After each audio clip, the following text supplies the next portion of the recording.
All right.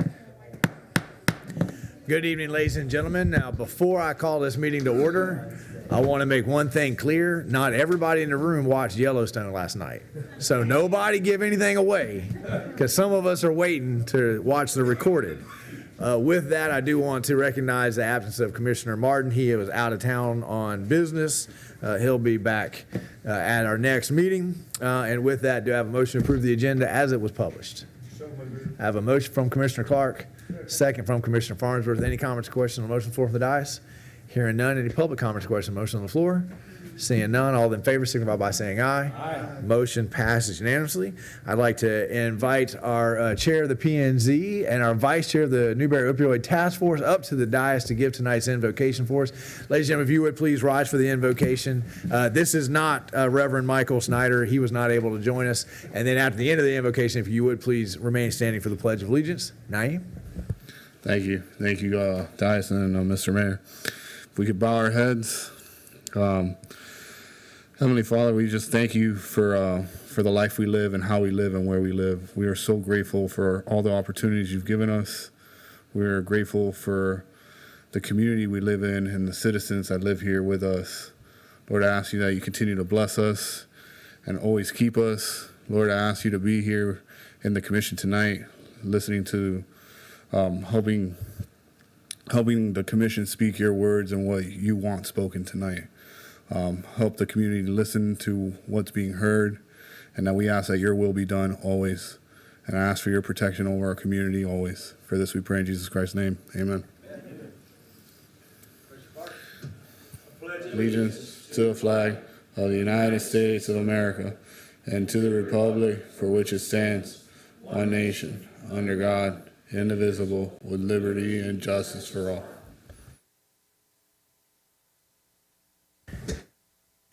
And Mr. New, before I forget, it was brought to my attention that our national flag might be a little bit shorter than our state flag. So sometime over the course of, before the next meeting happens, could we increase that size just a little bit?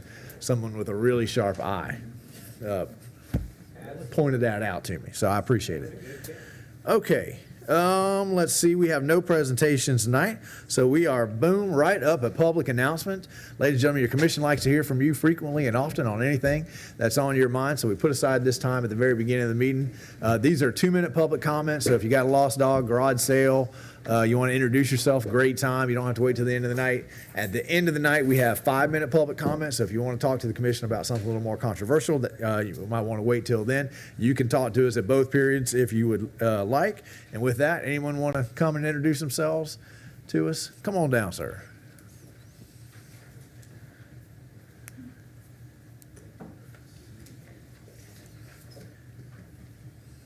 Perfect. Is the camera picking up that sign there? Can we see it? Almost, sort of? A little bit. They'll zoom in. Okay. Thank you very much for allowing me to introduce myself and a project that I'll be working on here in Newberry. My name is David Andrews. I'm a father of 2, husband, and I'm also a recent retiree from the U.S. Army. August 1st was my first day as a civilian.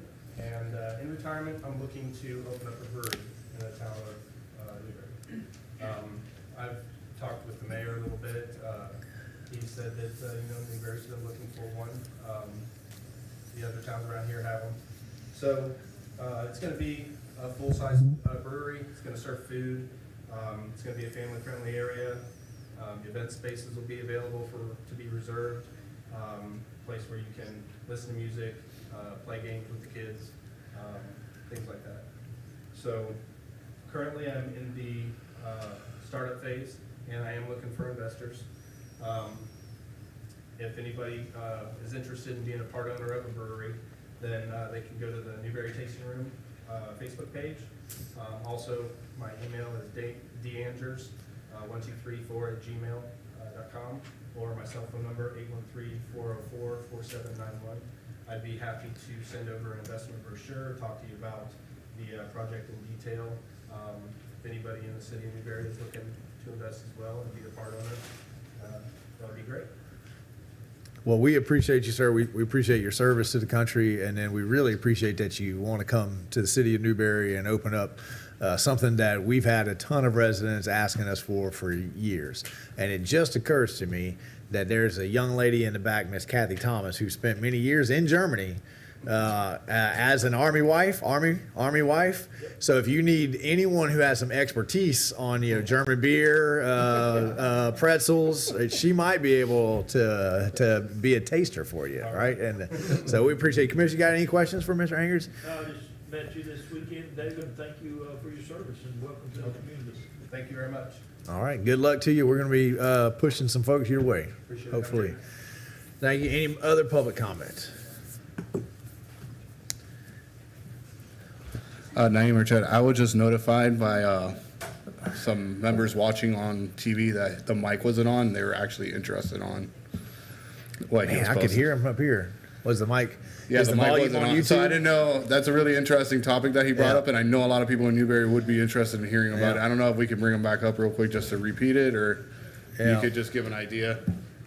Let's see. Let's figure out, because it might sound like it was on from here. Was it just not on at YouTube, or is the levels off? It might just not be on there. It might have been picking up from the other microphones. Okay. Here's what we'll do. I'm going to post Mr. Anger's information and a little summary on social media after the meeting for him. Okay? Other public comment?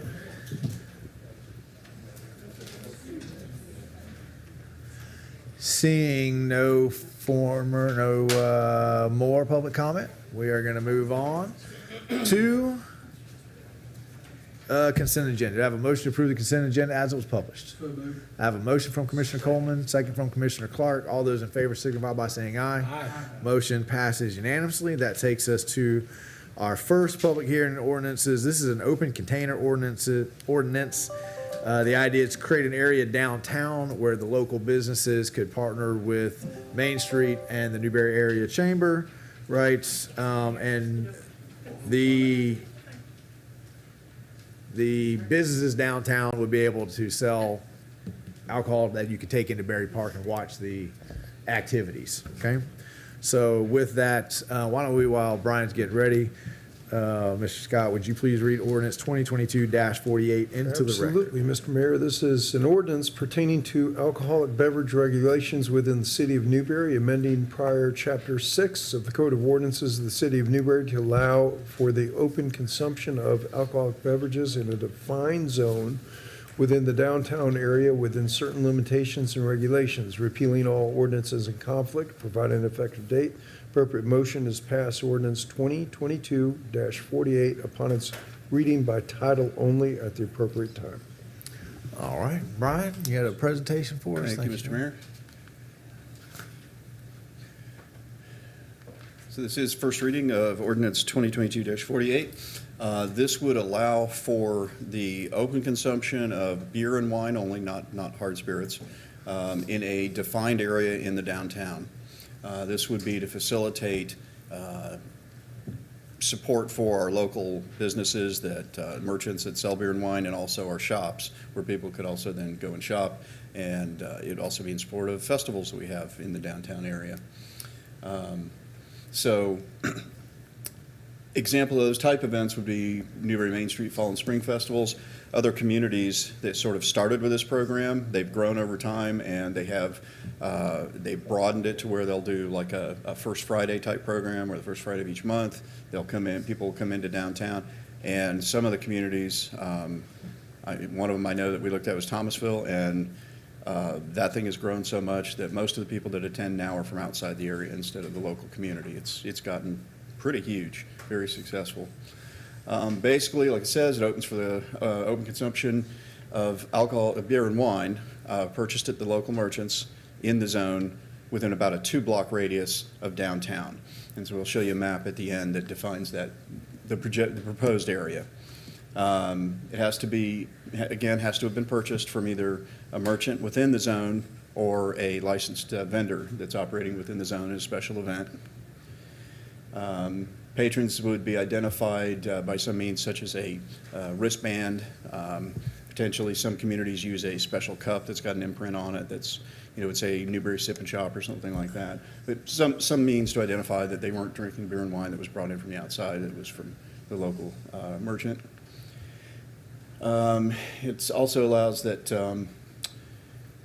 the dates that the commission would allow for the open consumption, it wouldn't just be like a blank check where it's all the time. The commission could set, if they wanted to say, okay, we're going to do this 6 events over the course of the year, or however many the commission chooses, you would then, at the beginning of the year, say the calendar year, set those dates by resolution, and then that's done for that year. If a special event came up that the commission wasn't aware of, an opportunity came up, they could always pass a second resolution that would allow for that one as well. And then ordinance amends the definitions to provide more clarity on what an open container is, and also provides for penalties for noncompliance. So with that, this would be the proposed area of downtown that would be permissible to have open container on special events or dates designated by the commission.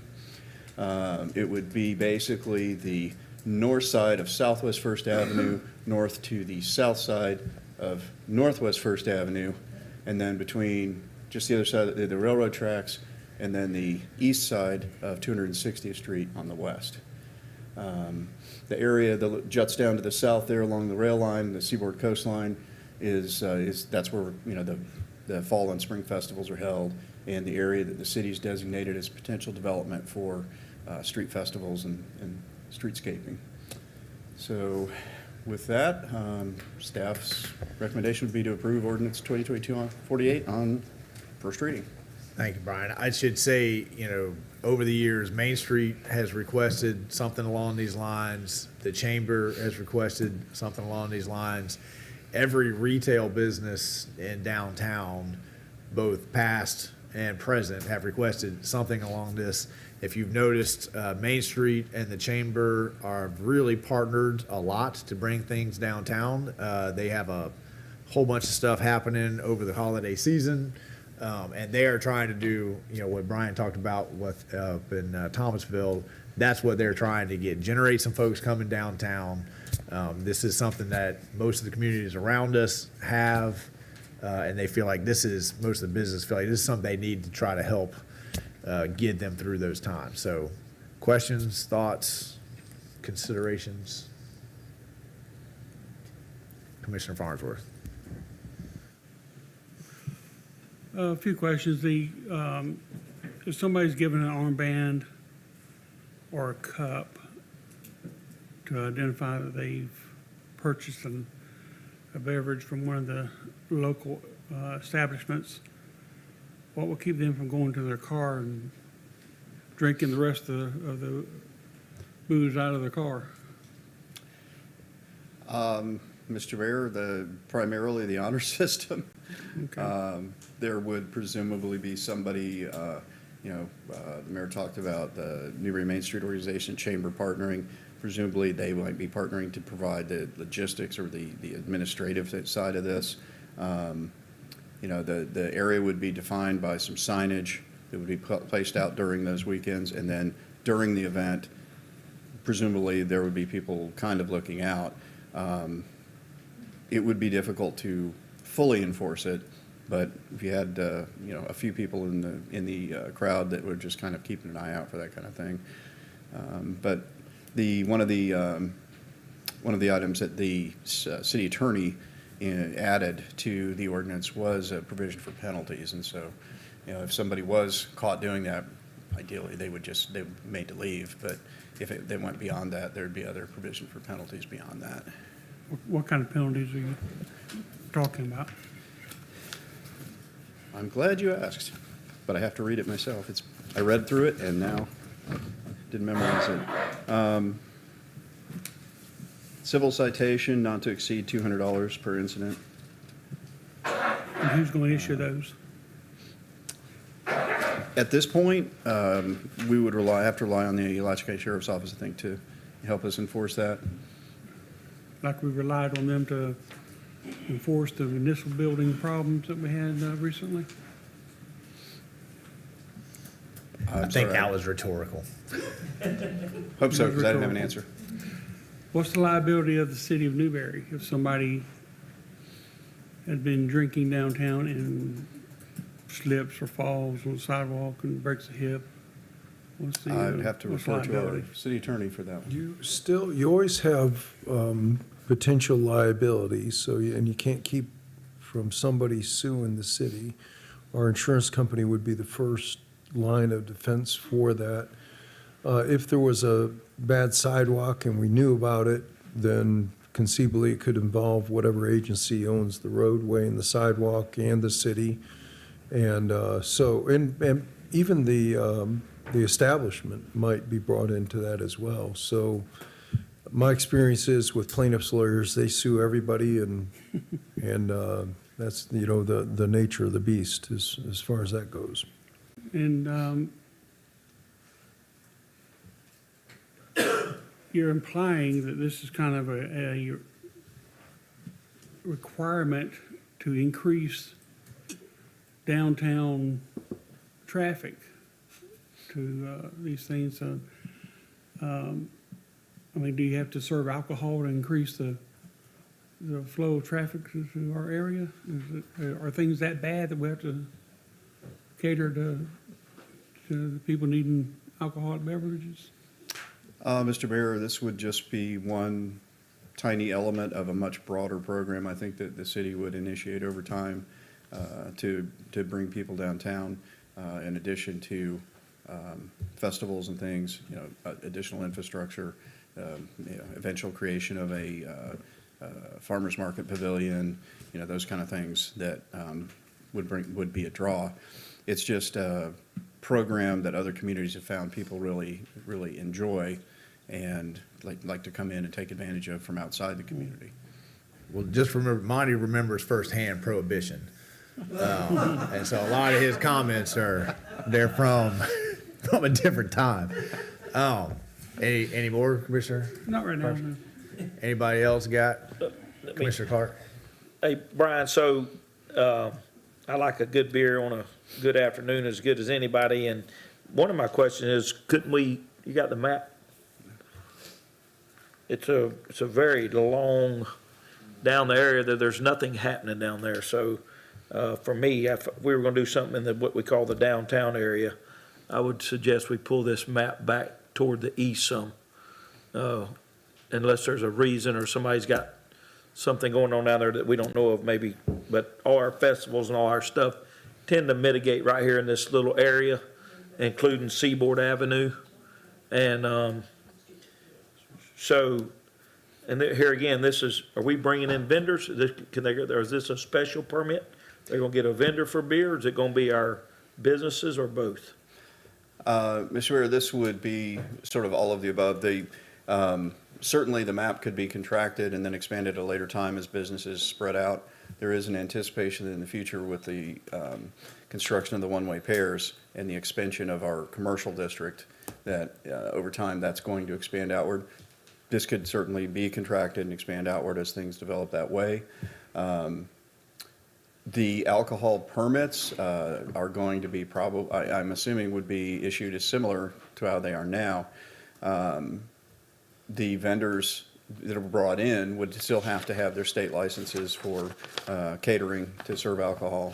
And this, though, would allow them to forego the other formal process of having to come before the commission to do a separate alcohol permit. This would be part of, if they're going to have the special event sanctioned by the city for a certain number of dates or a certain number of type of events, then that would encompass the alcohol permit that would otherwise have to be applied for, simplifying it. Can I jump in while we're on the map? before you go? Absolutely. So, what I think we want it right there on 255th, right?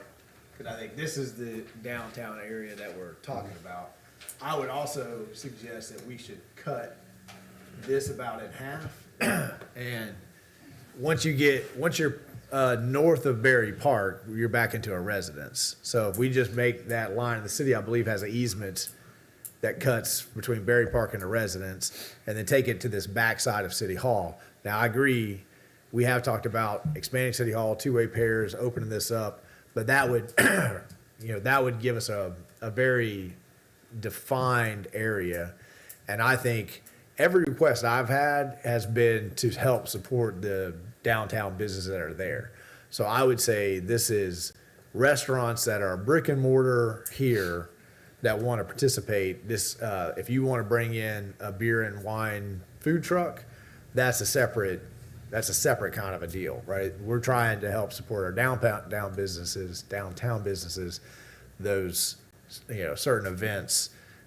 It doesn't particularly help 1906 or any new restaurant that opens up there if you got a food truck vendor that comes in and competes. That would be my thought, but it's up to you guys. I didn't mean to cut you off there. You still got the floor. No, Mr. Mayor, I mean, I'm with it. I think it needs to be retracted and for me, like I said, we do have an off-ramp. We can vote on this and approve it, and if something goes wrong, we can also go right back to the drawing board and disapprove it, so. Coleman. Don't we have the potential of brewery or whatever going in the jail down here on that end? Are you talking about, then the old jail Yeah, there? the old jail. Yes. There's also potential of a tap room going in. Right. In the cold storage building. Now, the cold storage building, if it comes out this way, it would be encompassed in this map. So they would be fine in the map. Right. I think that for me, I agree with Commissioner Clark. Once you get past the First Baptist, you do have some retail down there. You got some restaurants, but you got a lot of residents in Right. between. And I wouldn't necessarily want to encourage walking all the way from the brewery down there when it happens, all the way down here. Drink one down there, right? Ride your bicycle up here, then go to 1906, right? Yeah, Mr. Mayor, the western edge was, in staff's way of thinking, influenced by the fact that there may be a future tap house, microbrewery down that way and some other things that the city's talked about. But Commissioner Clark is right. We can come back and amend the map as Yeah. businesses want to come in and say, hey, I need to participate in that, for my bottom dollar. Let's take baby steps. Commissioner Coleman, I didn't mean to cut you off. No, I'm good. Okay. I'm good. I was just gonna point out, the purpose of going to the southern boundary of Northwest First and the northern boundary of North is just, seems a lot easier to enforce at the perimeter of a roadway than it does trying to enforce along a half block line. Yeah, and I would take that. If it's too hard, I would imagine that we're going to have some really nice signs, not us, but probably the chamber will have some nice signs, and they would put those right at the edge of everywhere, so you would know this is the border of Sip and Shop. I think when Main Street because we've done this before, we gave Main Street a permit, and it was for 3 times in the 1 year, because at that point they were having 3 events. I can't remember what the third one was. But one of the stipulations was they had to use that like orange tape that's like a wall and create an area. And it was a little bitty area. You had to stay inside that area. And what people want when they go to a festival is they want to be able to walk up and down. And I understand Commissioner Farnsworth's concerns, but what we're talking about here and what the chamber is talking about, nobody's talking about 99-cent Natty Light, right? We're talking about $6, $7 craft beer that people are purchasing to have like the gentleman today, a family fun activity. This is not, let's have 12 of these. You're having 1 or 2 as you're experiencing something that is home brewed, right? And you're having a nice time out in good weather, that kind of a thing. So that's the intent, and I would like to see some language, maybe a little bit stronger that encourages, that we want, craft beer, those kinds of things. I don't quite know how to craft that language, but I got a good attorney that'll help us out. Well, they're going to, so go ahead. Are you good? Mr. Mayor, what I would say though, Commissioner you're talking about, that type stuff, but they go over to 1906, they may not have that craft beer, so we're serving the community with the businesses and also trying to have a good area, so. Spoken like a man who drinks Bud Light, right there. Craft. Commissioner Bezos? Yeah, so cleanup. It goes all the way down to First Ave, south and north. and it looks like it reaches into some residents' yards. So, north and south. Yeah, so, I mean, if the perimeter is south first, north first, then you're looking at some houses. So are we going to be responsible for the trash that could potentially be tossed? People have a tendency of like being inconsiderate when they're not in their own property, just trashing. I would say that that's, you know, the Chamber of Main Street, there was the organization, the businesses that have asked us. We asked the businesses, if this is your event, you make sure you've cleaned it up, you know? And I think everyone knows that if we give this a shot, which this is something people have been asking for over a decade, that our community is going to take baby steps towards it. And if things don't seem to be going right, there'll be a pretty quick inclination to just go back. So we do this, let's do it right. I mean, that was, the residents to the north was kind of why I was talking about using the easement between Berry Park and those houses and cutting it in half. On Seaboard Drive, that's pretty much the end of where the festival goes. And so there are some residences right in the tip of that, but we could even cut out the residences, go right behind the Las Avenas here, and that would cut out those residences as well. And it would just kind of constrict it right there to this strip and where you want the people to be. When we've got stuff happening, we want them to be in this area. I don't expect people to be walking back around people's houses anyway. Commissioner Farnsworth, are you reaching for the microphone again? Were you done? I'm sorry, Commissioner Mason. Done. Commissioner Farnsworth. So really, the only business that's going to benefit is 1906 and Las Avenas? Well, we got a new restaurant that's trying to open up. We got a tap house that's trying to open up. And if more businesses come in, then I think we would come back and we'd try to amend the map. But to try to take baby steps, we would try to make sure that it's in the area where we're trying to pull people downtown anyway, right? Sugar refined? Sugar refined. Festival. Hang on, Mr. New. To Commissioner Maison's point, though, I think the real benefactors are the businesses that don't serve alcohol, that will then be visited by people that might ordinarily not go. I mean, I think that 1906 sells the same amount of alcohol, but I think instead of going directly into your car because you couldn't carry a beer with you, if you're allowed to carry one beer, you may leave there, go across the street and do some shopping at the pharmacy or at Joel's, or at a Christmas festival that we've got set up in the park there. You may spend a little more time downtown spending your money before you get in the car and leave. Sycamore Lane has often asked, could they do something with this, right? That if you've been to the vintage market out there, they're in unincorporated Alachua County, and they've got a license there. So they've got a way that they can do that without having to go back to the county every single time they have that. Once they got it set up, now they have, and the same thing, it's just their property, their house. But when you go out to the vintage market, they're selling craft beer, people grab one, they walk around the vendors, right? They sit, they relax. So, does that answer the question? But if somebody gets injured out there, it's their responsibility. It's not the city of Newberry's responsibility. And it's going to be the city of Newberry's responsibility for any kind of accident, for any kind of DUI problems or anything like that. That this has caused it. So I'm not in favor of this at all. I think it's not a step forward. I think it's a step backward. Okay. Other thoughts, questions? Commissioner Carter? The attorney's right here. I mean, to answer his questions about that, I mean, what do you say, Scott? Anybody at any time, any place. Right. If, the law on this is called dram shop laws, and the purveyor of the beer or wine would need to cut somebody off if they've had too much. That's certainly on their liability. Yes, I think that if there's a mishap that happens, the city is going to be involved in that lawsuit, and any other entities that might be participating in the event. Everybody will be involved in the lawsuit.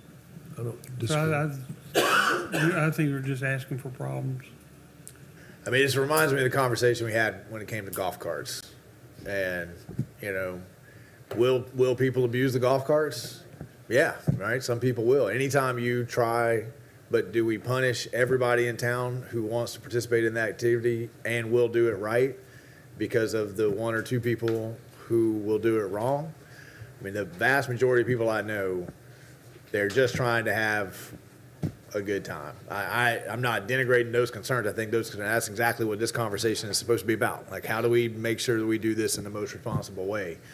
But if the answer is, well, we can't ever do anything because somebody's going to break the law, well, then we won't ever do anything because we got ASO in the back, right? I mean, you know, alcohol is legal, but driving drunk is not legal, right? So at somewhere in the line, people have to take responsibility. The sellers, the purveyors have to take responsibility. So we're kind of all in the boat together. If they want one, they go to the car anyway. Yeah, I mean, that's generally what I'm seeing anyway. You know, people are walking around with those great big Yetis. Yeah. I'm sure they're full of ice water, right? Mr. Mayor, point out too, the city does have some limited experience with this general concept because we do allow alcohol sales at Westfest. You know, over at Lois Fort Park, and the experience we've had there, I don't believe there have ever been any instances where people have, you know, overindulged and become a problem. The same with the current festivals that Newberry Main Street holds. They have that small designated area. There's nothing to prevent somebody from overindulging there as well, but it hasn't been a problem as yet. So we do have some limited experience that's been positive in the last few years in similar types of programs. Okay, well, we've read the ordinance in. Does anybody have any more I would questions? say we clean the map up to where we're all comfortable with it from far as me. I want to shrink come back to the west some up to 255th. 255th? 255th, yeah. somewhere Come back to there. the east, 255th. And then kind of just What about the coming Cut. that south, part, I mean, halfway down? people walk and park, I mean, Right. if So- we find there's abuse going on, we can either just. So let me draw a line here. So Contract half a block each way, So we're gonna go and then to 255th. here behind City Hall, Right. right? And then we can contract that as well, right? Well, these are businesses. So Does that still encompass the parking lot, Mr. Mayor, and all back here in the back? Well, the parking lot doesn't belong, that's privately In the very owned. back over there? Are you talking about City Hall's parking lot? No, behind the cabinet shop and all that. Yeah, that's privately That's right there. owned. I got you. That's privately owned. And I think we want the sign saying this is the end. Before you get to the parking lot, we want you to finish it, walk around, Yeah. throw that I'm away. good with it. Shrink it down and, come up with something good and try it. Is that a motion? Motion to approve. Okay, I have a motion with those stipulations about the map. I have a second from the motion made by Commissioner Clark, second made by Commissioner Maison. Comments or questions on the motion on the floor for the dais? Public comments or questions on the motion on the floor?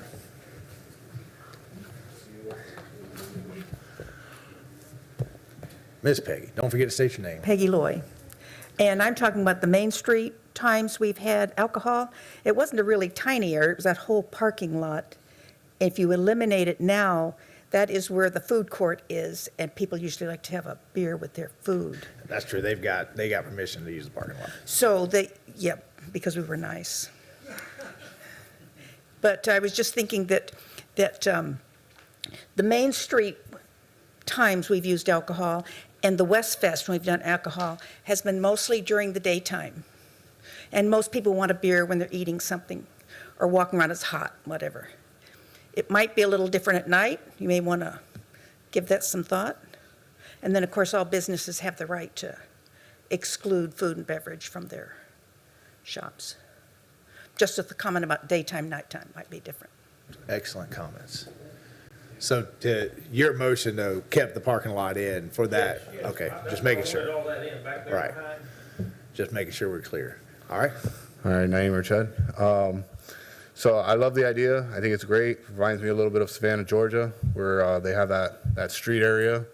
But the biggest difference that I can see, and I'm sorry that my trade is insurance, and I'm always thinking of liability and our lawsuit-hungry state of Morgan & Morgan and for the people. My biggest concern here is we do have a huge traffic area of West Newberry Road. So if you got people walking up and down the street, you got a high vehicle traffic area. It's not really, I would say you can't walk on Newberry Road like you can in Savannah, Georgia, and some of these bar areas where you can just take a drink, walk around. I love the idea. I think it's great for Newberry, for the downtown businesses. I think we really need to try to mitigate our potential of liability, because like the attorney said, I've witnessed it when somebody sues, they sue everybody because they got to get it right the first time. So we will be called in. Everybody's being called in. But if we can do our best to try to mitigate, especially with the traffic on Newberry Road, that's just my biggest concern. It's just that main strip. Because Seaboard Drive, if we had an event that's just all Seaboard Drive, there's no traffic there. People can walk up and down with alcohol, and then we have ASO saying, hey, or a sign that says, hey, past this point, no alcohol allowed. That hugely mitigates our issue. But if you have Newberry Road open, who's going to stop somebody where you can have an open container all of a sudden jump in a vehicle where they shouldn't be doing that? But to the mayor's point, you know, these are one-off events, but these are one-off events that can cost us a lot of money as a city. So as a diocese, I love the idea. I just think we just need to mitigate, especially Newberry Road being as big as it is, and the fact that it's about to get wider in the near future with the two-way pairs. So thank you. Thank you. I mean, I think that we could work with the, no, we're not closing public comment. Come on up, right? I think we can mitigate that concern by working with the different organizations.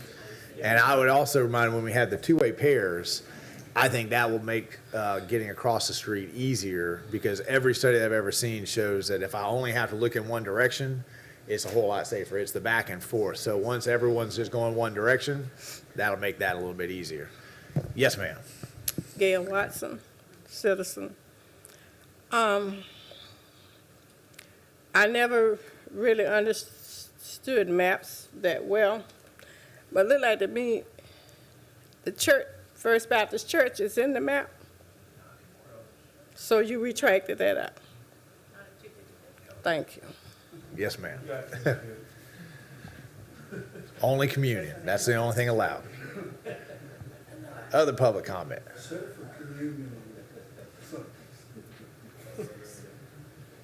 Other public comment, going once, going twice.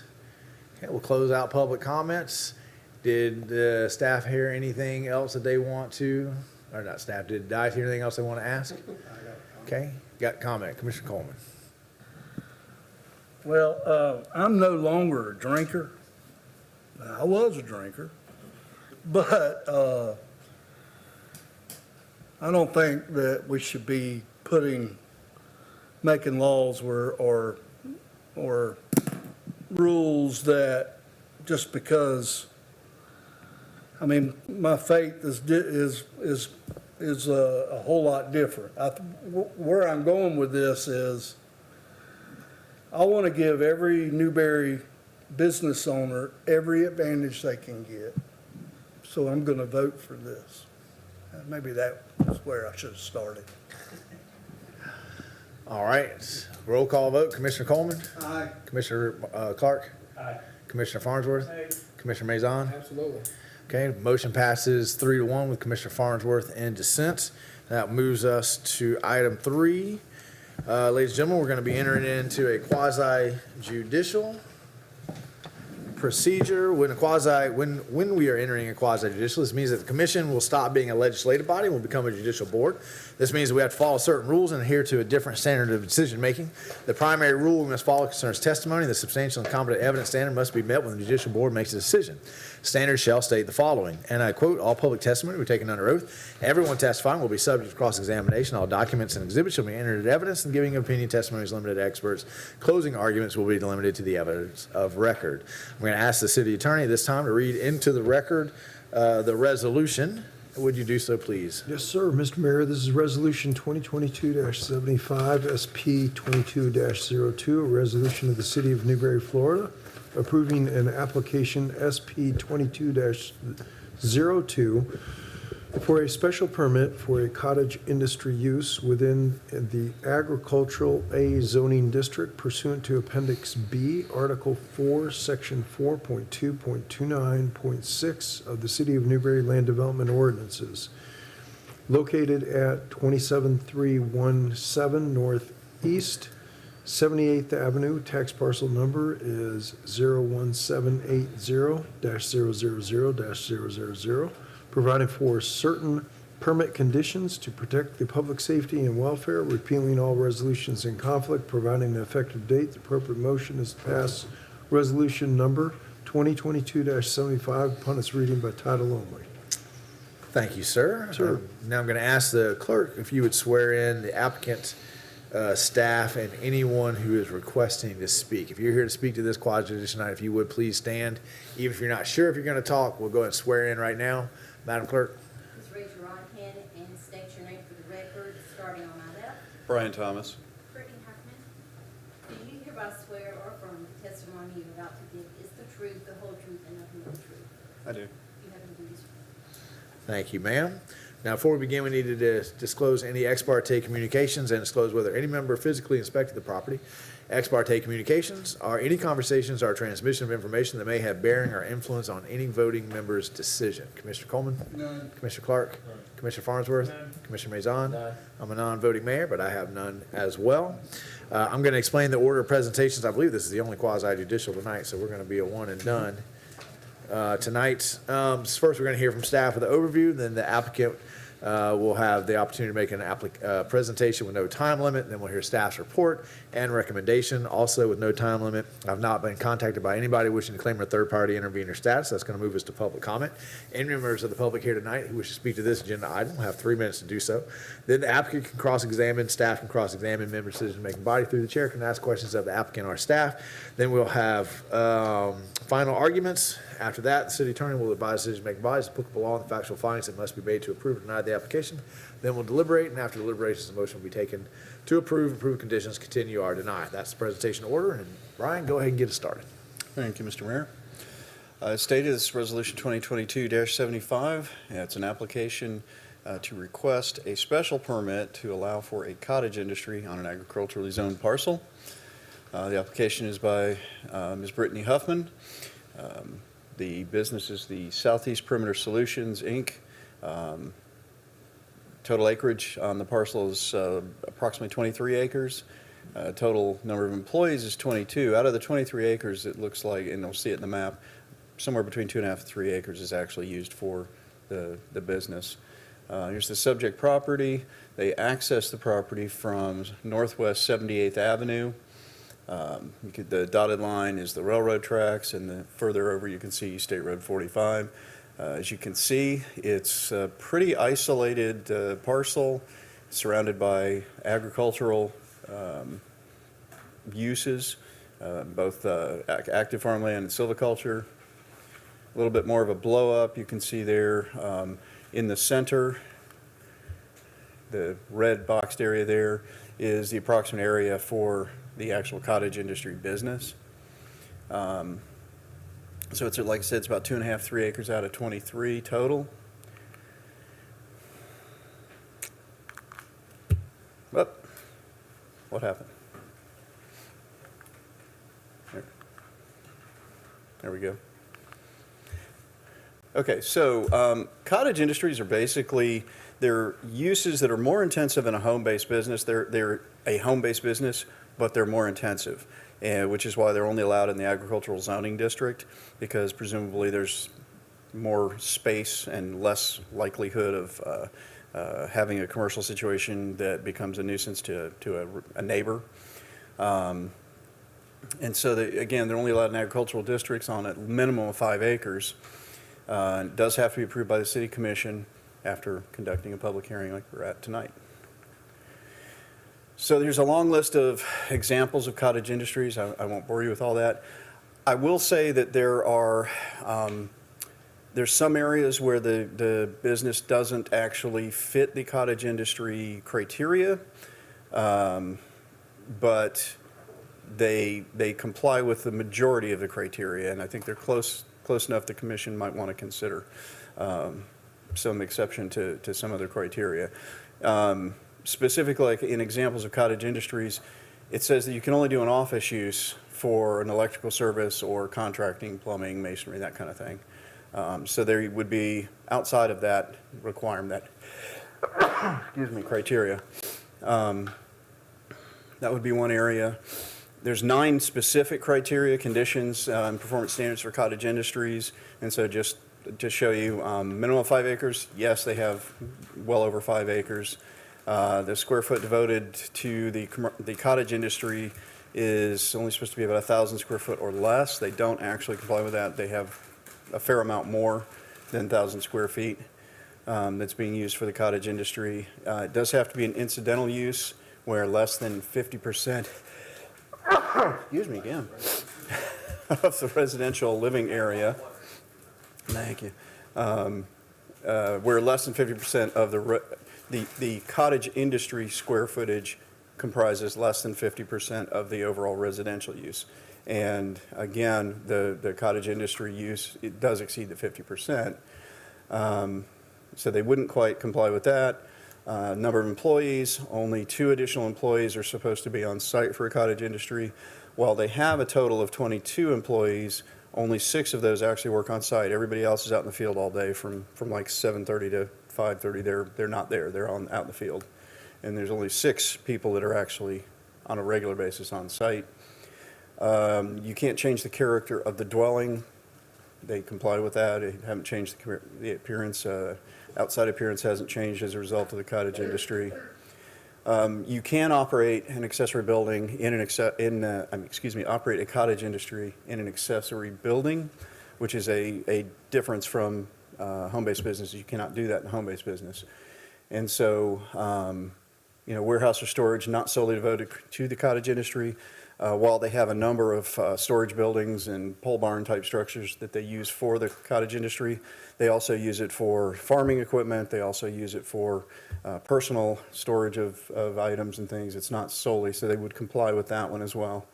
Traffic and parking, obviously, if they have 6 employees that work on site, then they're going to have to provide more parking, so they wouldn't comply with that one. But then, again, sense of impressions and hazards, can't create. And I've paraphrased these quite a bit, just so you know. Of course, our code is much longer. It can't create noise, glare, fumes, vibrations that are perceptible off-site.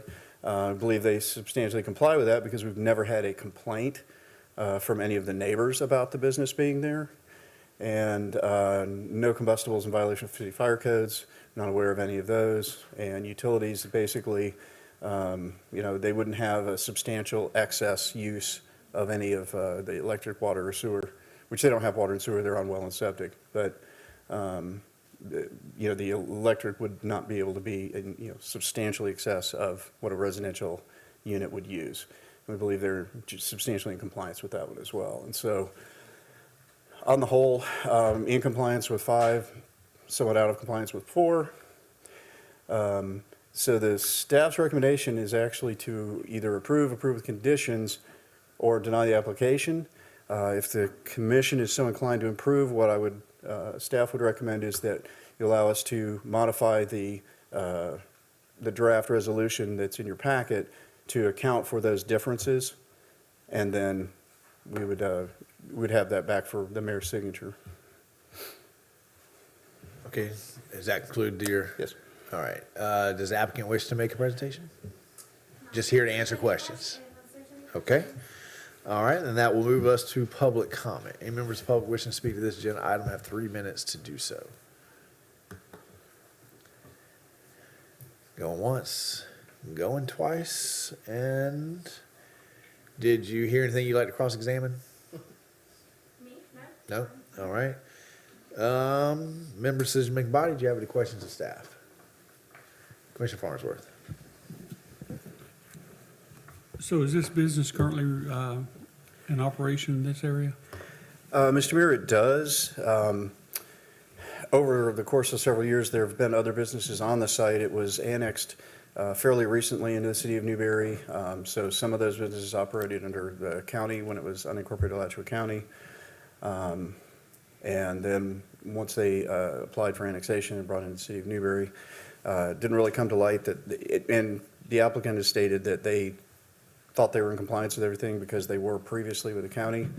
And so when they annexed in, we weren't really aware that they had an operating business going on, and so we didn't really find out until we've been working on cleaning up our business tax receipts and contacted them because we hadn't received one last year. And so during that process, I became aware that they essentially had a cottage industry of sorts operating already on the site. And so this is our potential effort to try to help them become into compliance with the approval of the commission. Are they paying agricultural taxes, or are they paying business taxes? We'd have to ask the applicant, Mr. Mayor. I'm not sure the answer to that one. Well, and in a quasi judicial, our focus here is whether to say it's a cottage industry or not. It would be the property appraiser's purview to determine how they're gonna, appraise that. Mr. Colby. This building's in what we call curtilage, so it's being taxed fully. Of That means- whatever it's. Right. I'm not, I'm Whatever they're always, recognizing it as. I mean, is I've always been a little confused. Is it zoned agriculture, or is it zoned business? it's zoned Agricultural. ag. Right. But not the land. The land is in curtilage, Which means, which means it is taxed like everything else. Only agriculture. It ain't all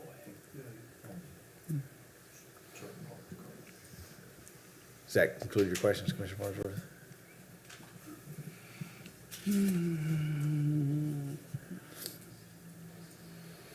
so there are vehicles coming in and out of this area, it's not just, are there customers coming in and out of this area?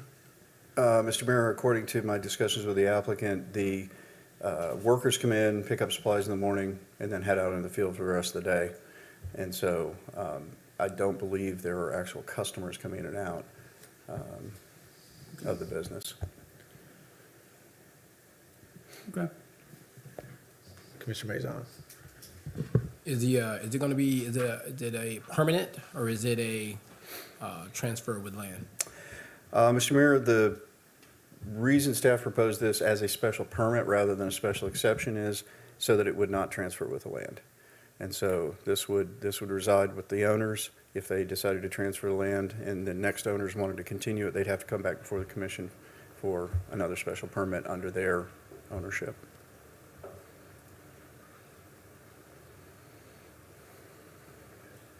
Commissioner Clark. Brian, is there any other cottage industry permits in Newberry? Mr. Mayor, we actually just processed our first one recently, and so this would be the second. It's not a well-known section of code, and up until the application we received prior to this one, we really didn't pay a lot of attention to it because we didn't have any. So this would be the second.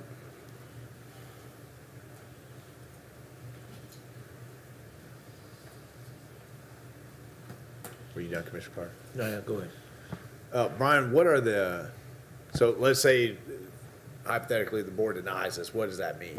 They have to move the business off the site? They have to go to a commercial area?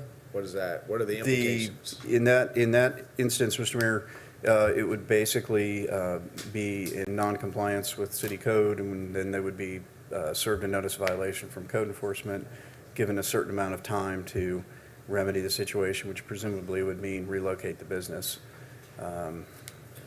Did we ask Wayne, have we had any issues from the neighbors, any complaints, noise, traffic, any of that kind of thing? Mr. Mayor, we've had absolutely no comment from anybody. There are no complaints or anything in the history of the property. And what is the Alachua County ordinance that allows this type of industry to happen? Honestly, Mr. Mayor, I'm not sure there is one. I'm not sure if it was flying under the radar when it was under the county, or whether there was some special provision in their code that allowed for it. Okay. Haven't been able to go far enough back to But find a it. special permit is a one-time, this situation, it means that it's a situational awareness type of decision. It's not a policy that applies anywhere else because this was a special circumstance. Yes, sir. Like a special exception, it's unique to each individual case and application. If the applicant wanted to expand the business, or not expand the business, but expand another business, say, on site or change the business, they would need to come back and revise their special permit to allow them to do that. Mr. Clark? So for quasi, we're only talking about the electrical business, because this is already, there's another business on this site also, in the wedding industry. Yeah, Ms. Mayor, that's correct. We're only contemplating concentrating on the the- southeastern perimeter solutions, not the wedding venue. The wedding venue, Just we are separate working on the with land, them but to come into compliance on that in terms of, because it was built in that period where we were still learning what the actual state law for wedding venues was about, and so. So we this are- is just, this is a self, entrepreneur and using their land as their business. And now what you're asking for is to, when we say come in compliant, what does that mean? A permit? I mean, a business permit? It would be a special permit to allow the business to operate as a cottage industry. At which cost? At what Cost. kind of cost to the Uh, applicant? The cost for the application, I don't remember actually, but it's a one-time cost for the application, and then business tax based on their industry, like everybody else. I think the question here is a cottage Okay. industry is normally, like it's 2 or 3 people, right? Yeah. So I guess my only question here is how big does the business get before, at 22 employees, but most of them aren't there, right? I mean, what if Balance Heating and Air decided, oh, well, I see what they just did. I can save a whole lot of money if I just buy 40 acres back here. I'm gonna move all, and I can make the same claim. And my guys come and they load up the trucks and then they leave, right? But I'm a cottage industry, right? So, I mean, I'm not really objecting to this. It sounds like it's been there. Nobody's really complaining. But in my mind, the consideration is, okay, if 22 employees is fine, is there a cap here of saying, hey, if you grow to, you got 100 people back there, yeah, that can't be a cottage industry anymore, right? Can it be a cottage industry? I mean, you guys can redefine in your code what you want to accept as a cottage industry, but remember the ramification. Like, we're trying to get businesses and commercial and industrial in those areas. If we create an avenue to bypass that, well, then you're going to have a hard time filling out the industrial part because people are going to say, cottage industry, right? I'm a cottage industry. So that would be sort of the 20,000 foot consideration here, right? Commissioner Coleman? And also what it's gonna do, the business there better get ready, because now we're gonna give a special exception if we do. And now they'll be contacted at the property appraiser's office. And I'm kind of sliding in to let somebody know, just let y'all know. They're gonna go in there and they're gonna, that 1 acre curtilage or 2 acres, and they're gonna assess that building as commercial now. So, it's good. For tax wise, for the city, it's good. I mean, we're not in the assessment business here. We're just trying to decide, is this a cottage industry? And I get my only, is we issue this special permit, let's say we do, is it at the employee size they are now? Do we give them any room to grow? Or is there a cap where we say, look, it's kind of stretching at 22 employees. You get up to 50 and we can't call this, you're going to have to move into an industrial park. You're going to have to move into an area that, that's my question back to the board. According to our code, they're only supposed to have 2 additional. Well, and when you put up the yay, nay, all the things that align with cottage industry and don't align, I think what staff is saying is there's enough there that aligns. And in this situation of an existing business there, I don't know that I can necessarily call it a cottage industry, but I could get behind a special permit for this one situation. But I'm back to my original question of,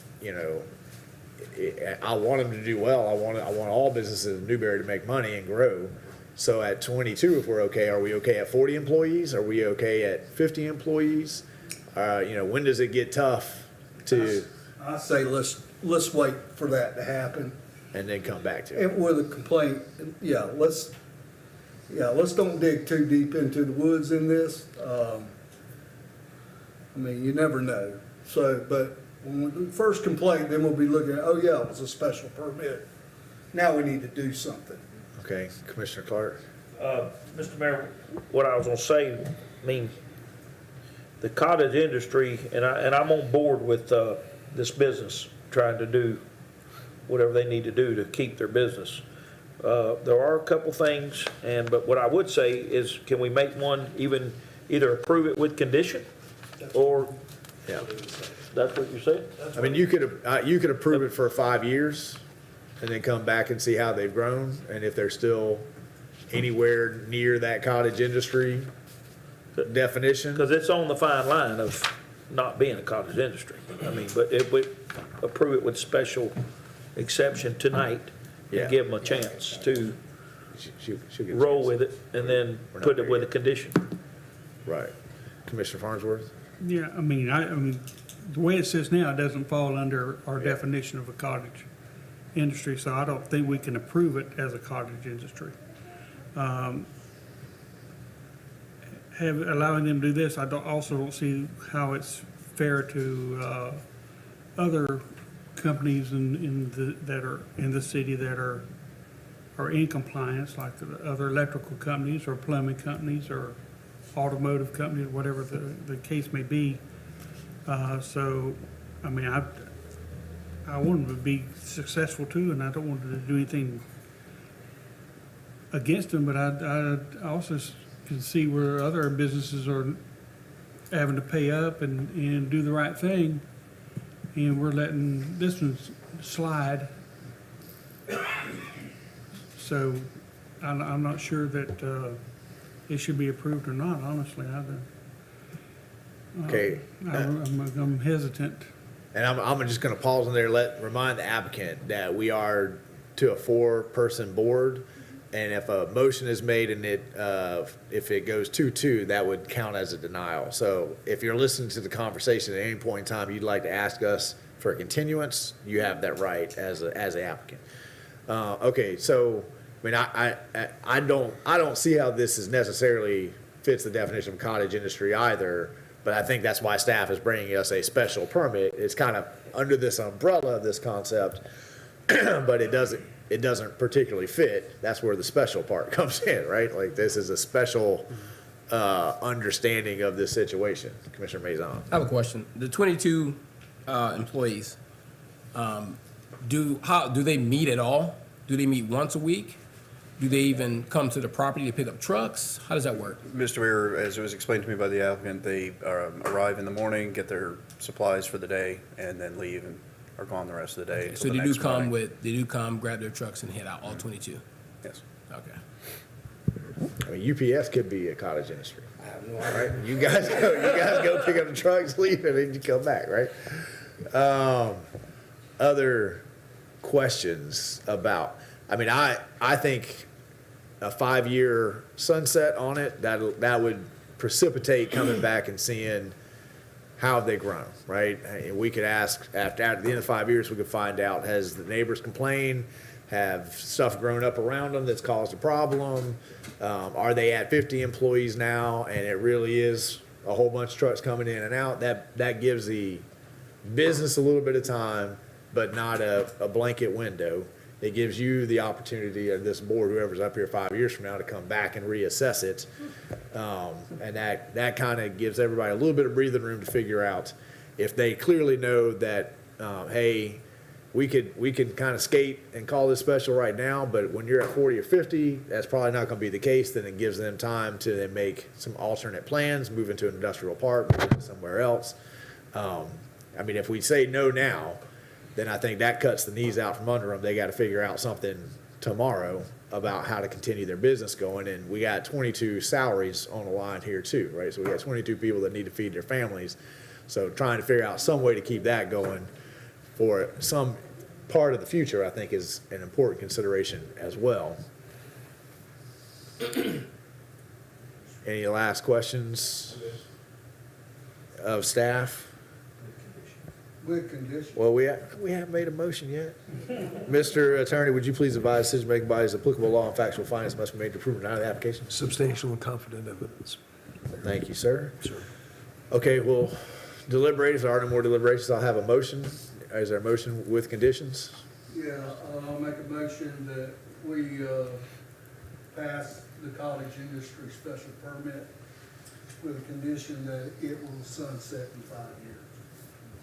Okay, I have a motion on the floor with one condition about a time from Commissioner Coleman, a second from Commissioner Clark. Any comments, questions on the motion on the floor from the dais? Commissioner Farn, no. Okay, public comments or questions on the motion on the floor?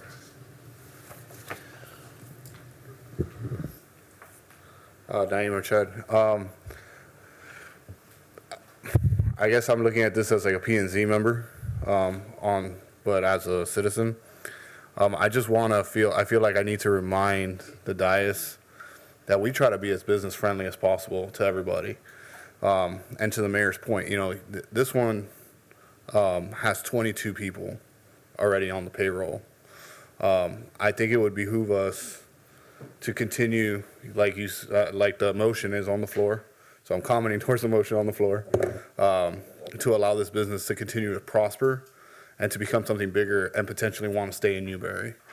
We give special exceptions to these businesses so they can strive. I don't think we need to stop, especially when there's already 22 families on a payroll. I think this would definitely bring more businesses to Newberry and see how friendly we are, even if it takes a special exception for a year or 5 years. So I have time as a business owner to potentially grow. Right now, the market's really tough. So to see a small business like this is kind of a big deal. You know, you got a family that's trying to make other families strive. So I appreciate that motion. I think that was awesome, and it reminds the citizens that Newberry is trying to be business friendly. So thank you. Thank you, sir. Other public comment? Public comment going once, twice. Back to the dais. Okay, we have a motion, probably seconded. Staff? Mr. Mayor, I just wanted to make sure everybody understood, we're not opening the doors to anybody else coming in and setting up a business in agricultural zoning without proper procedure. This is a special case. We're trying to accommodate an existing business that's in our community. Naeem just was talking about the overall positivity of we're partners in this together. Just want to make it clear, this is right. Not opening those floodgates. I think that's clear, and I'm not sure the applicant is completely thrilled with the motion on the floor, but it gives everybody 5 years and a chance to, reconvene and see where we are 5 years from now. So. Well, the way I'm looking at it is that they came into Newberry recently, and that right there is awesome to me. And so let's help them out. So that's where I'm at. All right, roll call. Okay, all in favor of the motion, signify by saying aye. Aye. Motion passes unanimously, and we'll see you in 5 years. All right. All right, that takes us to item 4, which is P&Z appointment structure, rules of procedure.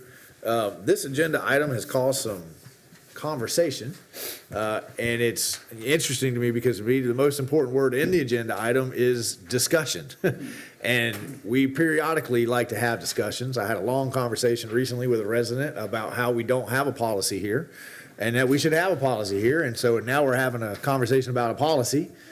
And before we've had a chance to have a conversation about a policy, we've got a whole lot of people that have already made up their minds about the conversation. So hopefully everybody who's listening at home tonight, everybody that's here, takes this in the spirit that it is meant to have a conversation about the best way to structure this. And I just want to one this a little bit because I've been trying to have this conversation for maybe about 5 years now. One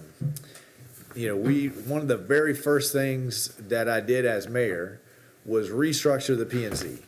Because used to be that the mayor chaired the commission meetings and then was a voting member of the P&Z. And I felt that was a sunshine violation, and I expressed that to the commission at the time.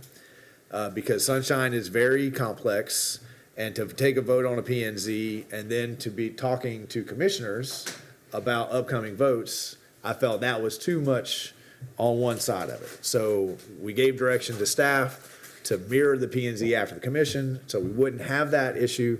And I'd say staff got it 95%. We missed, there was one piece that the mayor was, because if you mirrored the commission, you have 5 voting members of the dais, and the mayor chairs. Well, that last piece of the mayor chairing didn't quite make it into the mirroring part, right? That has actually ended up being a blessing, because that's one less meeting that I have to prep for.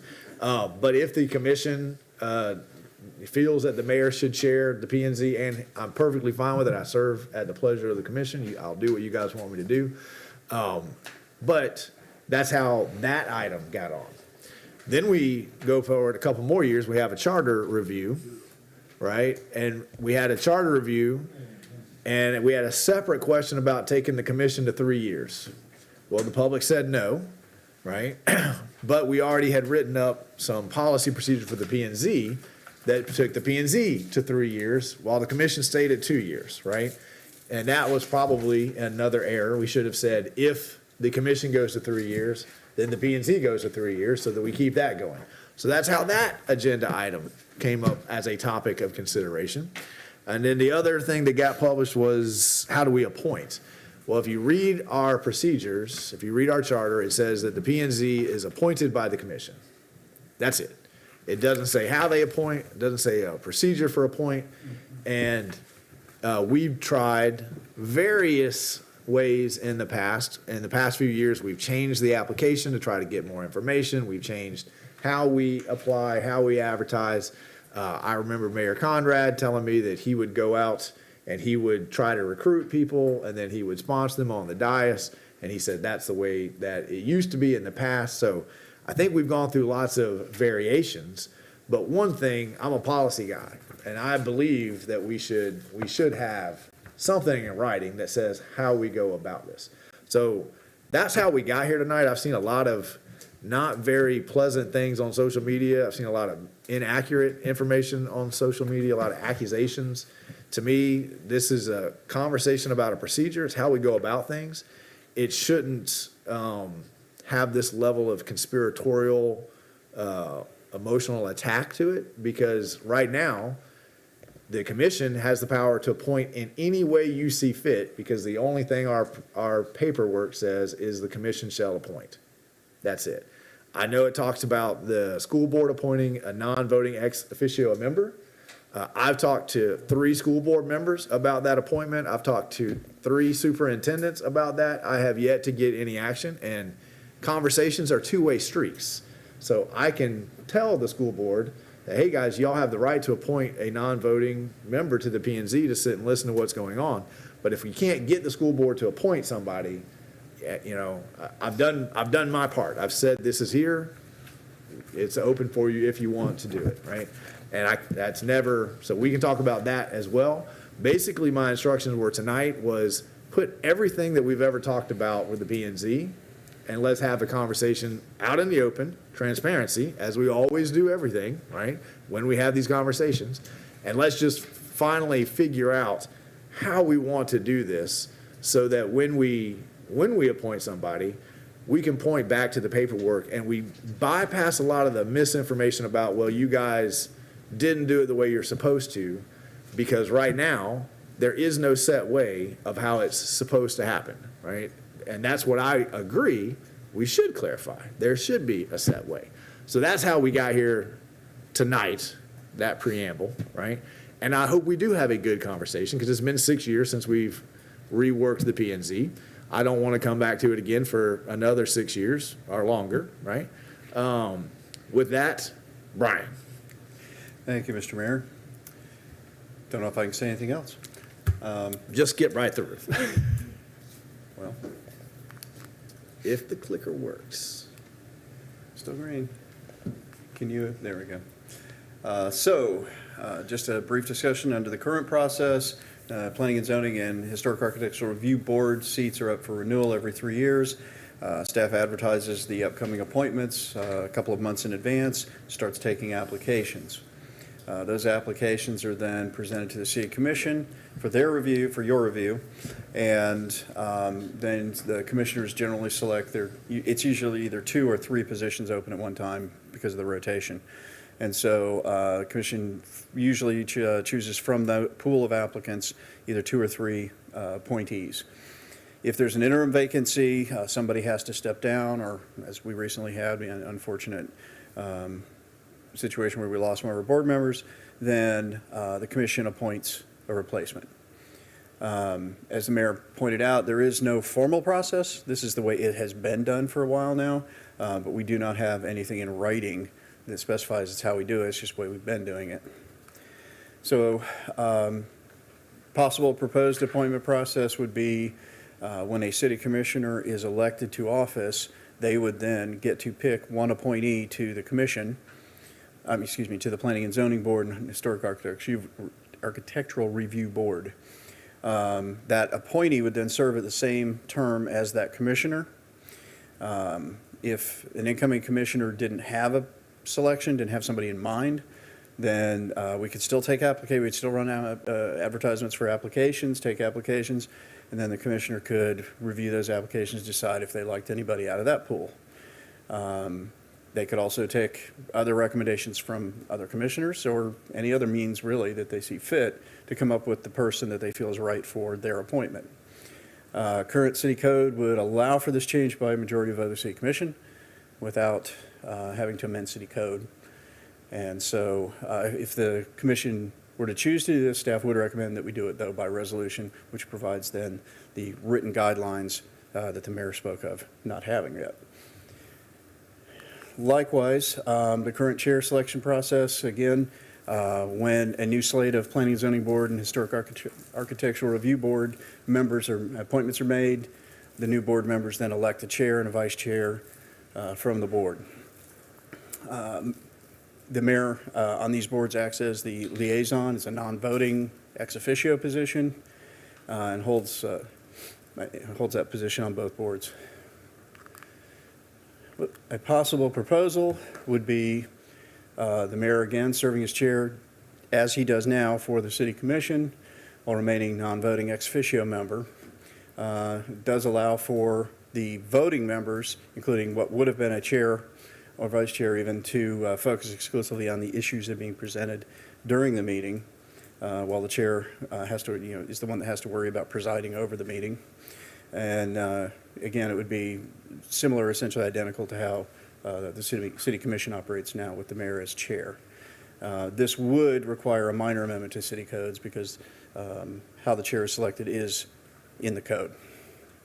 And so with that, Mr. Mayor, staff just requests that the direction on the appointment and chair selection process. So I think what we're after tonight is conversation. Give direction to staff about what we are or not interested in. I think we want to hear from the public. And then we would come back, if we want to change some things, we'd come back with a resolution that we would have in writing, and then we would discuss the resolution.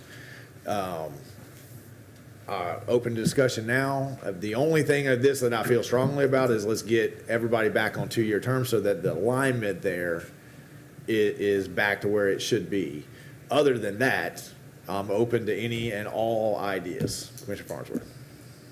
I'm okay with the mayor being chair, the 2 years I'm okay with. I don't like the idea of me trying to choose among 5 people that approach me to be appointed, and then I have to choose them among that 5, and one of them will be happy and 4 of them won't be happy with me.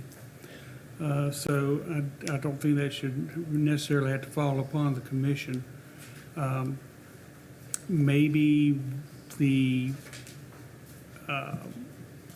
building department can vet the applicants first and then bring their choices to us instead of it totally falling on the commission to decide. Okay, other thoughts? Commissioner Clark. Mr. Mayor, this is absolutely a great time for the discussion. But number one, I'm going to say it publicly. So these people that shoot these emails, I'd like the attorney to sit down, or I'd like to have a few minutes of your time to see what's absolutely correct by LDR, by title, by anything in here that they have shot, so I can respond. And number one, and number two, when you write these emails, they become public record. If anyone out there wants to put coward toward me, I ask them to come to this board anytime they want to. So do not put things in your email to me that you don't wish to address either in here or outside, because coward is not in my vocabulary. So that's one.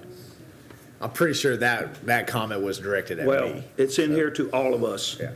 So I'm just going to say, when you write emails to me, careful what you write. Because these cowboys that do all this, it doesn't matter what they say. Right here is the actual facts of who can appoint and who cannot appoint the board. And we can wipe the slate clean tonight, right here. So if I want to know it, read it. I wipe the slate clean, be done with it, and reappoint tomorrow.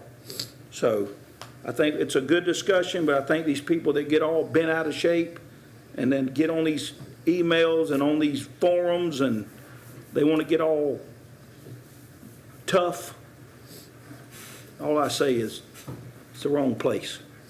I'll be glad to discuss it, and I'll be glad to change it if that's what we see fit. I don't know that you need to be on another board personally. I think you got enough on your plate. We need to figure out how to chair this without the mayor being the chair. But, and I can personally, if this was to change, I would take the application process the same as it's been, and I will make that decision as an application, and it will not be, according to these, the good old boy system or anything else. It'll be knowledge, and it'll be just what we're doing right now, open to the public. Ain't none of this that these emails say, so they need to get off their high horse about what all this is about up here. So this is honesty, transparency, it's right here. Okay? I appreciate being concerned about my time. But you know, as the chair of the BOA, how difficult it is to chair and think about how you're going to vote all at the same time. And that's kind of the consideration. And we'll invite the current chair up. Although I would also remind, because I've had a lot of people think that there's a personal issue with me and the chair of the P&Z, and I consider the chair of the P&Z a personal friend of mine. This isn't about the current chair. This is about the process and how we do this for the next 100 years, right? So it's not about anybody that's in the seat right now. Naeem has been the chair for a couple of years, and so he's an excellent chair. But normally we have such turnover that, you know, it's kind of hard when you come on and you're a P&Z member, you meet 12 times a year, to learn quasi-judicials and all of those kinds of things when you only get 12 times to practice it, because at the end of every year, they rotate the chair. Now, Naeem's been there 2 years. He's already pointed out, I was about to say that, right? He's always jumping the gun on me, right? He's been there 2 years, but he's been there 2 years because we've had an increased level of turnovers recently, and generally, as same up here, right? After election, it's time to vote on the mayor pro tem. Everybody's looking down this way, right?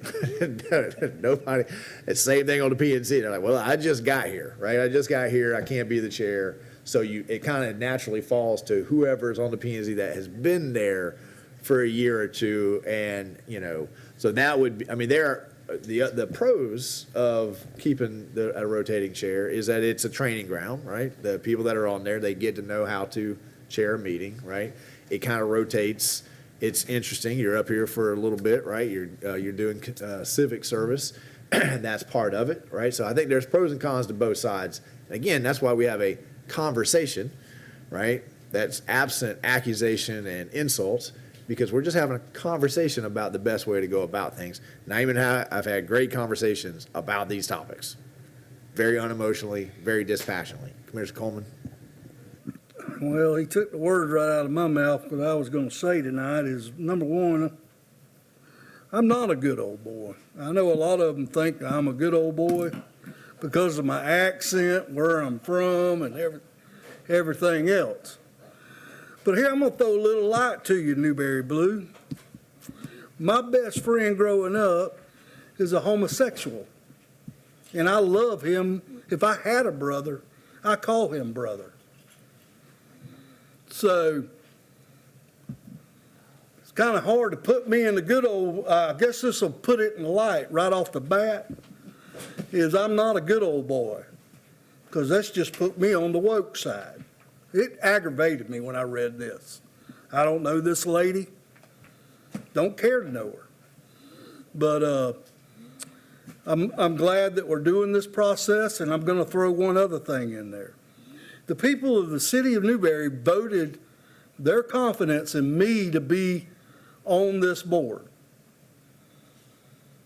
So wouldn't these people that think like I think or like they think, won't have the confidence in me to say, okay, this is who I want on the P&Z? I mean, I don't shade away from saying that I like growth in Newberry, but I want smart growth. Of course, they went in there and made jokes about that too, but I'll get off my high horse here, but come see me instead of writing this. That's all I ask. Just come see me. I guarantee you, before you're gone, you'll love me. I promise you. I'm not that guy. Good old boy. Okay, so I've heard, it sounds like we're in agreement on the 2 years. And all the term limits should, Commissioner Maison, you got any thoughts on the other things I've heard kind of back and forth on chair questions and I want to come back because I think Monty may be onto something here.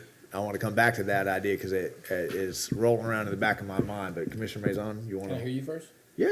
I mean, Commissioner Farnsworth said, kick it to the building department. And I'm not arguing to kick the responsibility to the building department, but in my mind, the P&Z is an advisory board that we need a diverse range of perspectives, skill sets, those kinds of things, right?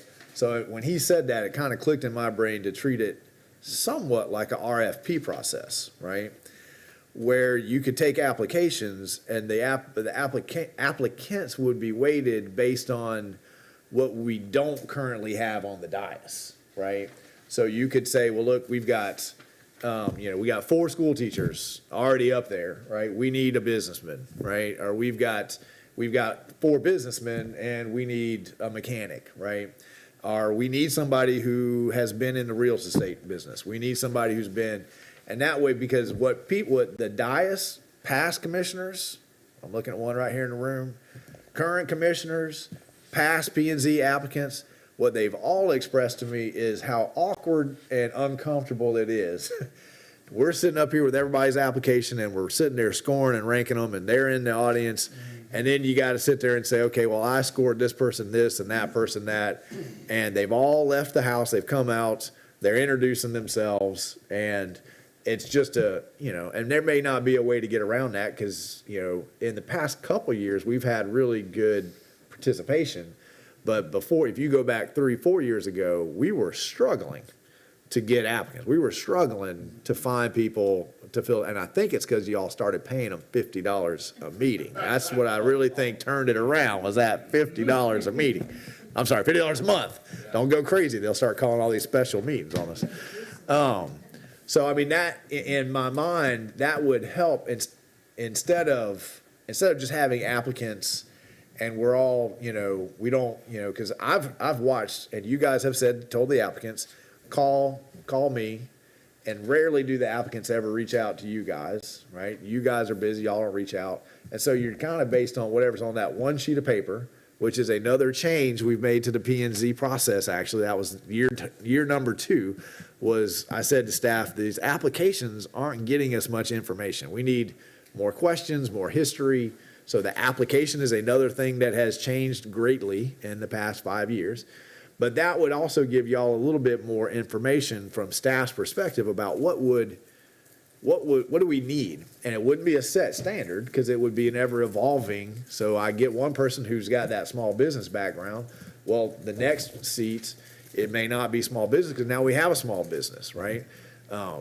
I think that may be a conversation worth entertaining, because I think from a lot of the comments from the folks who have been emailing us with such pleasant things to say, their concern is that we end up with, 5 people who are just old Newberry, and they're how did new people get involved, right? And I think that that's a valid concern, but in all the different ways we've done this, I would say sometimes we still end up with a greater old Newberry, and sometimes we don't, because I just don't know that there's a way to go about this that's going to be perfect. But I think Monty may have hit on something that's worth exploring there. Commissioner Maison, I don't know if that changed anything that you were thinking about, but No, I'm good.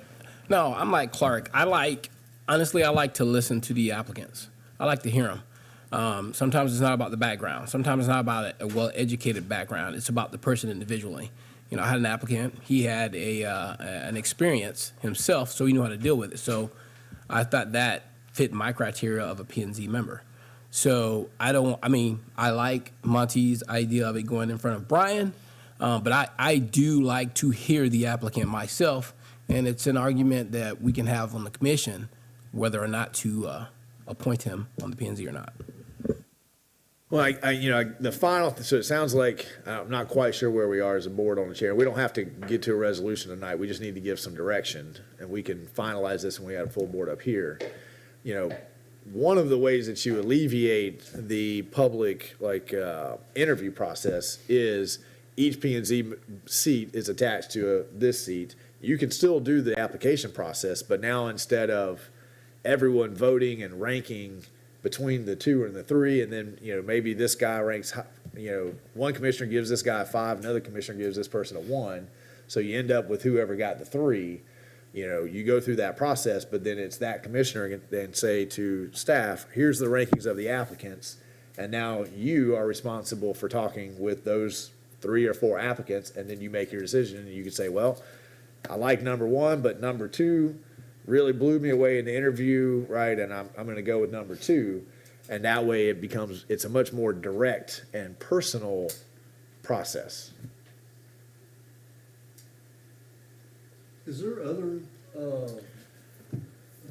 cities that, we run? Do they, don't we have the same thing? Isn't that what, Most of the cities I talk to, the commission each commissioner's seat is attached, and each one appoints, because basically kind of what you said, right? Yeah. You 5 are elected, so if you appoint somebody, then that person would mirror what the democratic process puts you there, and then they're putting someone there. So the democratic process, the P&Z would mirror the same thing, right?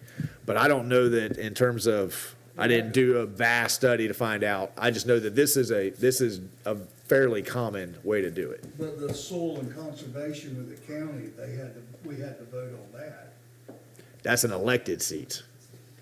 So P&Z is an appointed seat for an advisory board, So right? we don't want to change it to an elected seat where. That would take a charter amendment. So right now, as an advisory board, I don't think you would, if they're elected, there needs to be more power there than an advisory board, right? Advisory board, which is, I think, also back to the idea of appointing. If Commissioner Maison appoints somebody, then he knows that P&Z member, he probably trusts that person, respects that person, right? And I think that increases the amount of communication that goes back and forth. Again, I don't know that there's a process that's perfect, right? But I know that right now, we don't have a process. All it has is the commission appoints. But there's nothing, we have no language that speaks to how that appointment process happens. And in the past 6 years, we've changed it, tweaked it.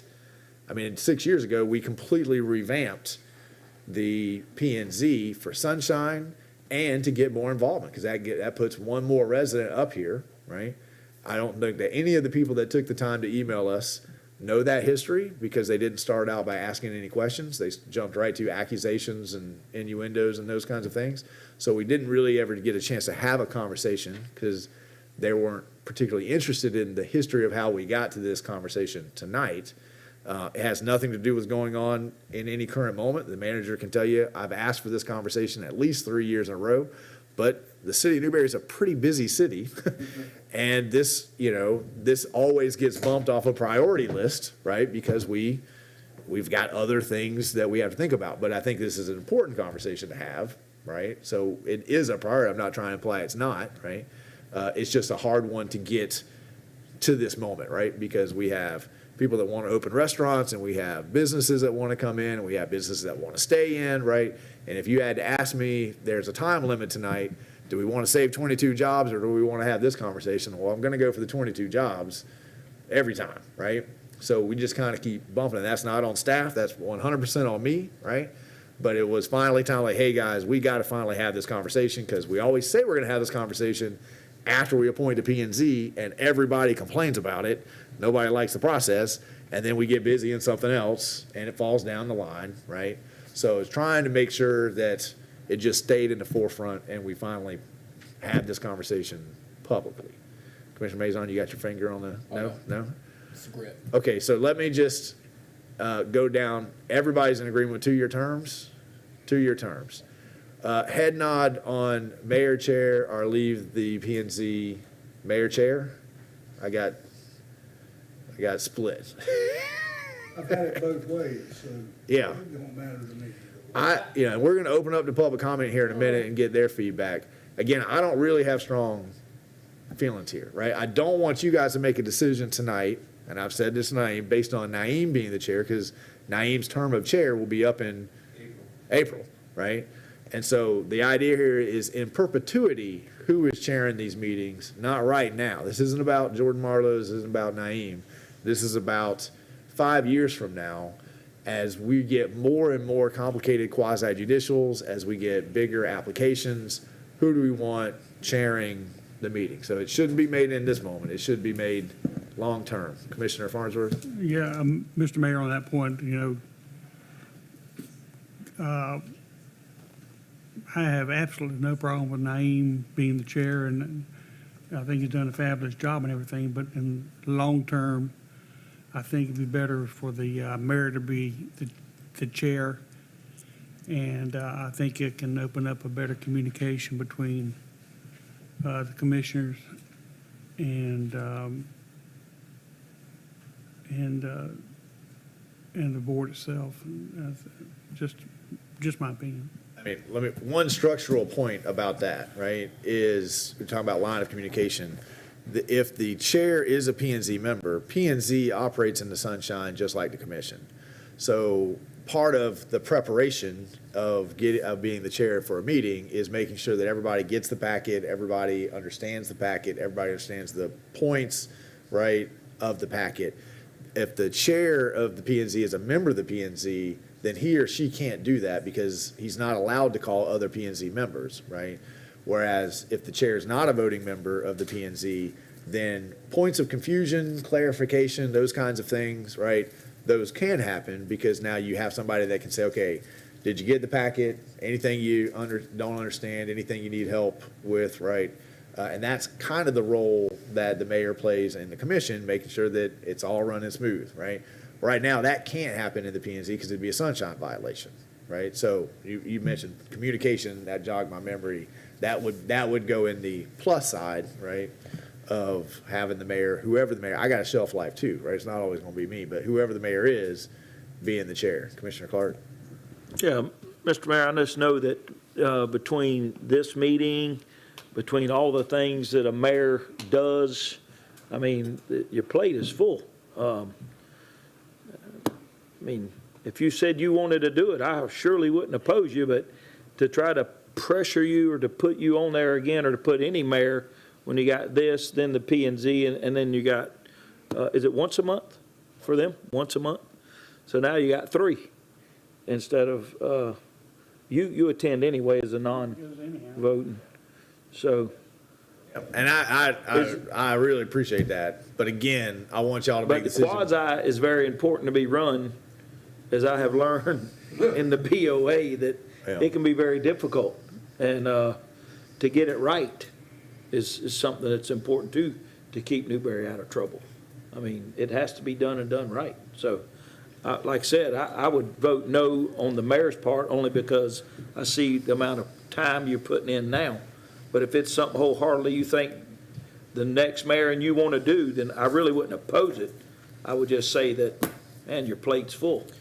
I say, let's make the decision based on what we think is best for the city. If my plate gets too full, then I'll tell y'all that I'm not running next year because my plate's too full, you know? But if I can't do the job, then I can't do the job, right? But if that's part of the job, then I'm gonna make it happen. Sure. Right? And then so we got 2 years, looks like we're leaning toward the mayor being the chair, but that's still a conversation. And then appointments, we want more time to sleep on that, or we want to hear from the public and we'll come back. Okay, ready to go to the public? Let's do it. You had another, I thought I heard you sigh or grunt or somehow get my attention. No. No, I don't grunt. Yeah, I don't grunt. No, I'm mimicking Clark. I will say this, when it comes to appointing,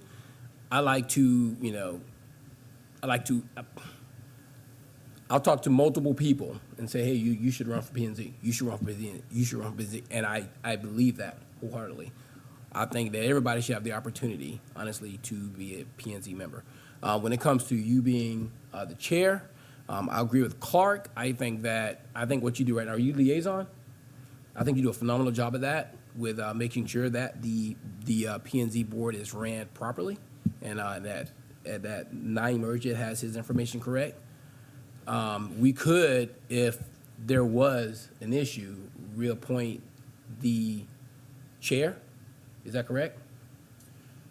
Right now, the P&Z votes on who they want to chair the P&Z meeting. does it, okay. But I would say by tradition, just like up here, you usually pass the gavel around so that everybody has that experience. Okay. Naeem's in a kind of a strange situation because there was a lot of turnover, right in Yes. 1 minute, and nobody really was there that had the experience other than Naeem. Not denigrating his second year as chair, but everyone looked to Naeem as, you're the senior P&Z member here. The rest of us are kind of new at it, and they wanted some time. Sorry, but that won't always. Now you've got Donald Long, who's been up there for a while.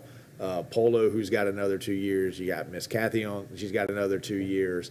So by the time we get to April, there will be enough longevity that if the P&Z wants to appoint someone else, and that's when I talk about not making the decision right now based on the current chair, the current mayor. This decision needs to be what's best for 20 years from now, 30 years from now. And I mean, as a commissioner, 10 years ago, I do not remember us having this many quasi-judicials and this many technical points. I mean, yeah, we are still a small town, but we are not 1,500 anymore where we could, shake Scott's hand and say, this is what we're going to do. And, the finer points of the law we could work out later because, we're neighbors and we know we're going to do things right. It's, we're in a different world now.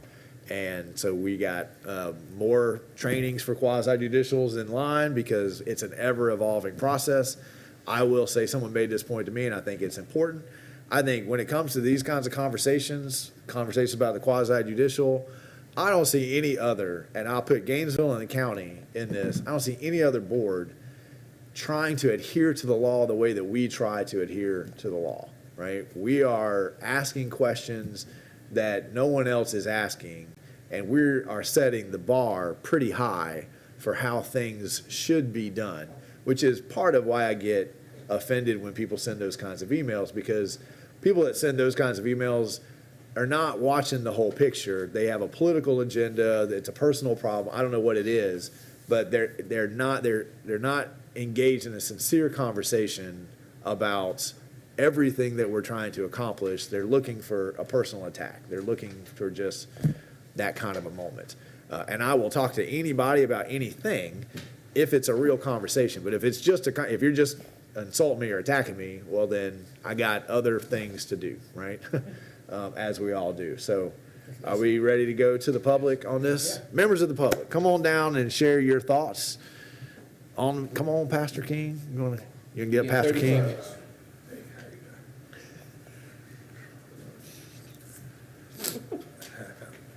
Good afternoon, Louis King. The mayor and I have, first of all, let me tell you, I don't do the social media stuff, so you didn't get anything from That's me. why your blood pressure's better. Huh? That's why your blood pressure's good. Yes, much better. I don't come as regularly as I used to come. I used to never miss a meeting till after I got sick. Then I wasn't coming to the meetings, but I was watching you guys. I was listening to the conversations. I was a member of the P&Z for almost 2 terms. I got sick on the 2nd term, didn't finish that one. And the mayor and I had quite a bit of conversation. And one of the things that he had relayed to me, if I misrepresent you, then straighten me out, was that there was not a written procedure or policy. When I applied for the P&Z, I had to fill out an application. The commissioners went through the applications, and from there, then they chose the individuals that they felt like that was qualified. Just because you fill out an application doesn't mean you're qualified to do a job. But that was the procedure that I had to go through when I filled out the application. The commissioners went through it, and I assumed they was looking at the qualifications and then chose the best persons that they thought was for the job. And so that was what I called the procedure. In every commission, since I had been coming, that was the same procedure that they use. But now, you know, the mayor telling me they don't have a written procedure, so now I guess in talks about, you know, what you're going to do now and getting written procedures. But if the commissioner has been doing this for last 15 to 20 years, to me, that's precedence. The precedence has already been set. And so if that's the way it's been doing, the expectations of the... Mr. Kim, I'll ask you to wrap it up. I've let you go one more minute over. So if you could wrap up your final thought there. Well, I had a couple hours.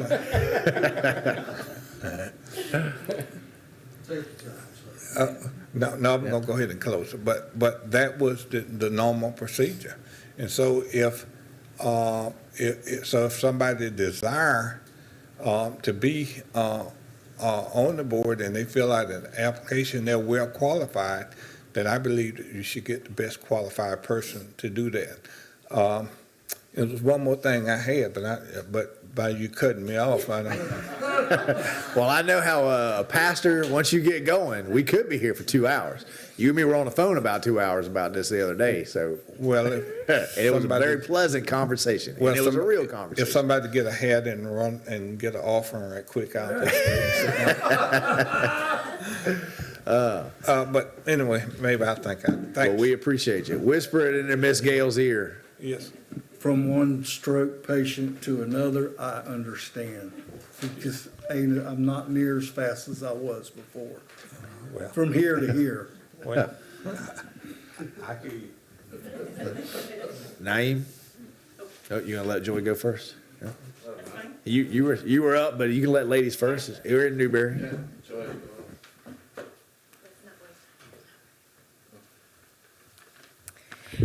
Joy Glanzer. Thank you so much for having this discussion. This is very pleasant, and it's clarifying in a lot of ways. Back as far as I can remember, I just want to make a couple points. It has been where people make an application, and the whole commission appoints them. I would not be in favor of having one commissioner appoint one person, and here's why. I mean, and it may be done in other places, but it used to be that we were so small of a community that I think every commissioner, pretty much between them all, knew everybody in town. But we have so many new people coming in now that we may not know, and I think the application process helps us to, really open it up to everybody who may be qualified. And as you mentioned, in the old days, they did want to have it diverse with maybe an architect, a citizen, a lawyer, a teacher, whatever, and that's good when you have enough people applying. There were times when we didn't have any applicants, and so, that was a problem.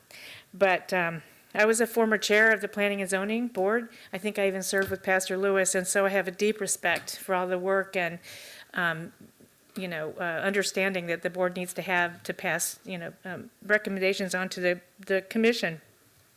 And so it is a very important board, and it's close to my heart, and I hope we would keep it open to the public.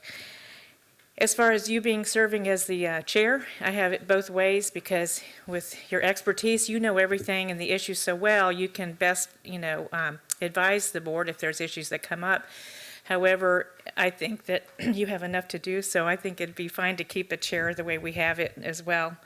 Let's see, I wanted to make sure I cover everything. Keep it like, that's about all I have to say. And again, thank you for this, conversation. But my big advocation tonight would be that we keep accepting applications from the public. Thank you.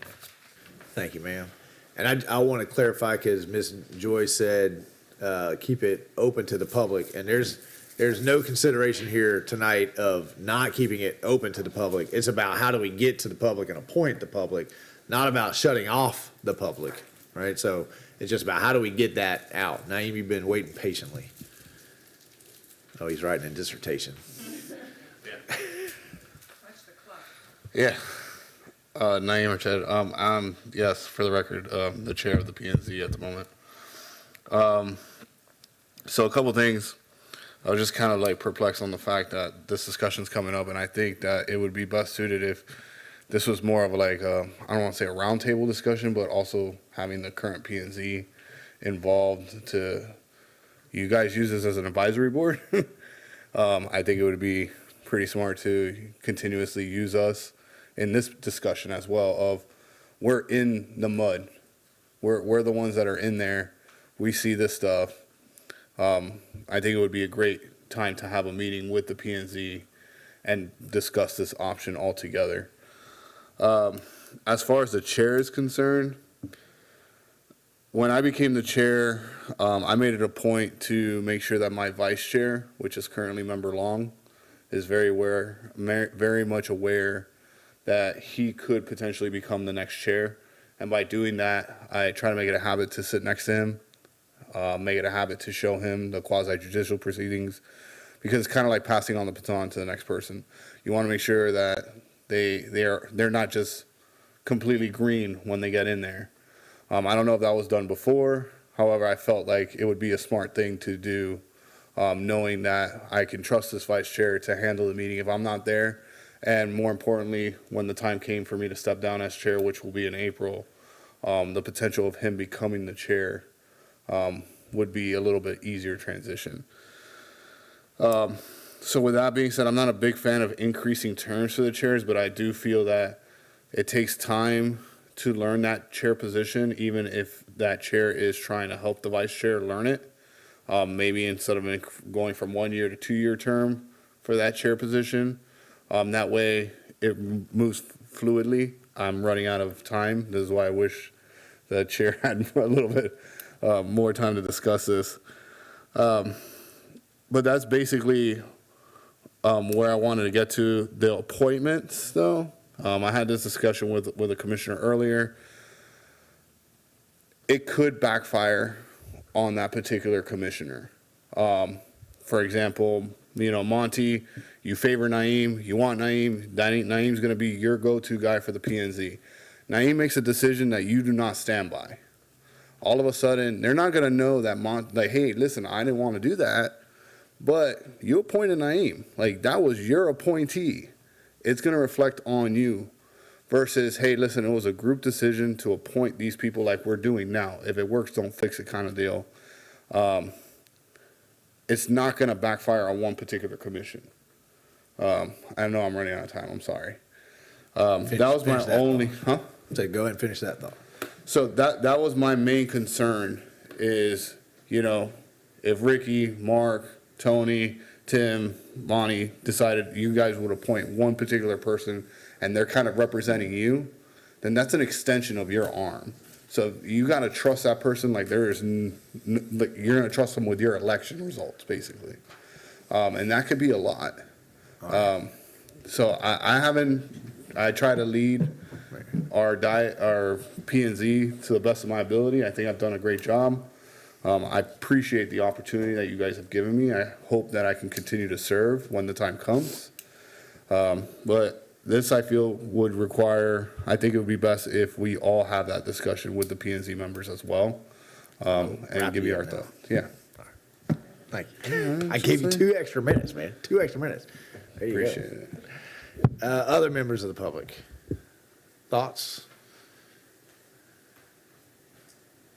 And just again, to clarify the process here tonight, conversation, direction, and then the board could absolutely decide to have a resolution, and then let's send it to the P&Z, let the P&Z have a conversation about it, those kinds of things. But our charter is pretty clear about the structure of who structures the P&Z. So the place to start with that is with the people who are responsible for structuring it to see, okay, what are our thoughts here? Any members of the public? Any final thoughts? Ms. Kathy, you got any thoughts? You want to come up? P&Z member? Yet? No? Just wanted to listen. You're welcome. Come on, don't be shy if you got something to say. Now's the time.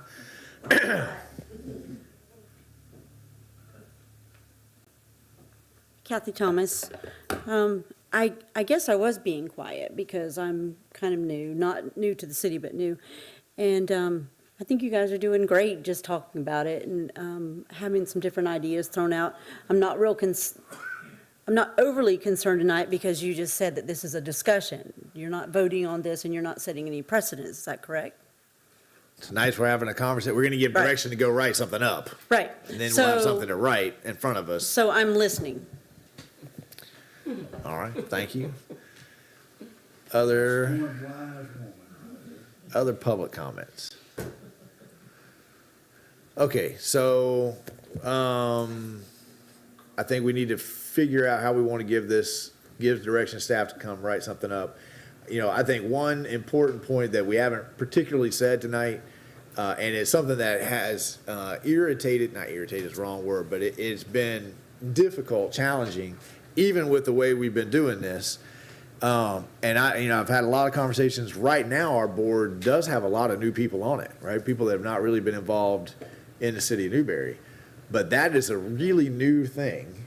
And even with the way we have done this in the years, it has not necessarily generated getting new faces up here, because when you have the application, if I got 11 people that apply, but one is old Newberry and knows all 5 commissioners, and the other 10 are brand new to Newberry, even when we say we want to encourage new people to get involved, it's really hard to vote against that one person that you know. So all of the folks that have said all the very nice, lovely things to us about cronyism and that kind of stuff, I mean, I look back at the way we have been doing this, and I would say that has led to just as much, I'm appointing the people that I know, right? So again, the conversation we're having tonight is not about the current state of affairs. It's not about Naeem. It's not about the current board members. It's not about the current commission. It's about what's best for the city in the long run. And I know how hard it is, but, Naeem texted me the first night that the agenda was published, and he said, I think the mayor should be the chair, right? He's able to have a conversation about this dispassionately, right? Just about what is the best structure for the long term. I texted him right back, said, well, I can see both sides of it, right? I think there's benefit to having some P&Z members chair.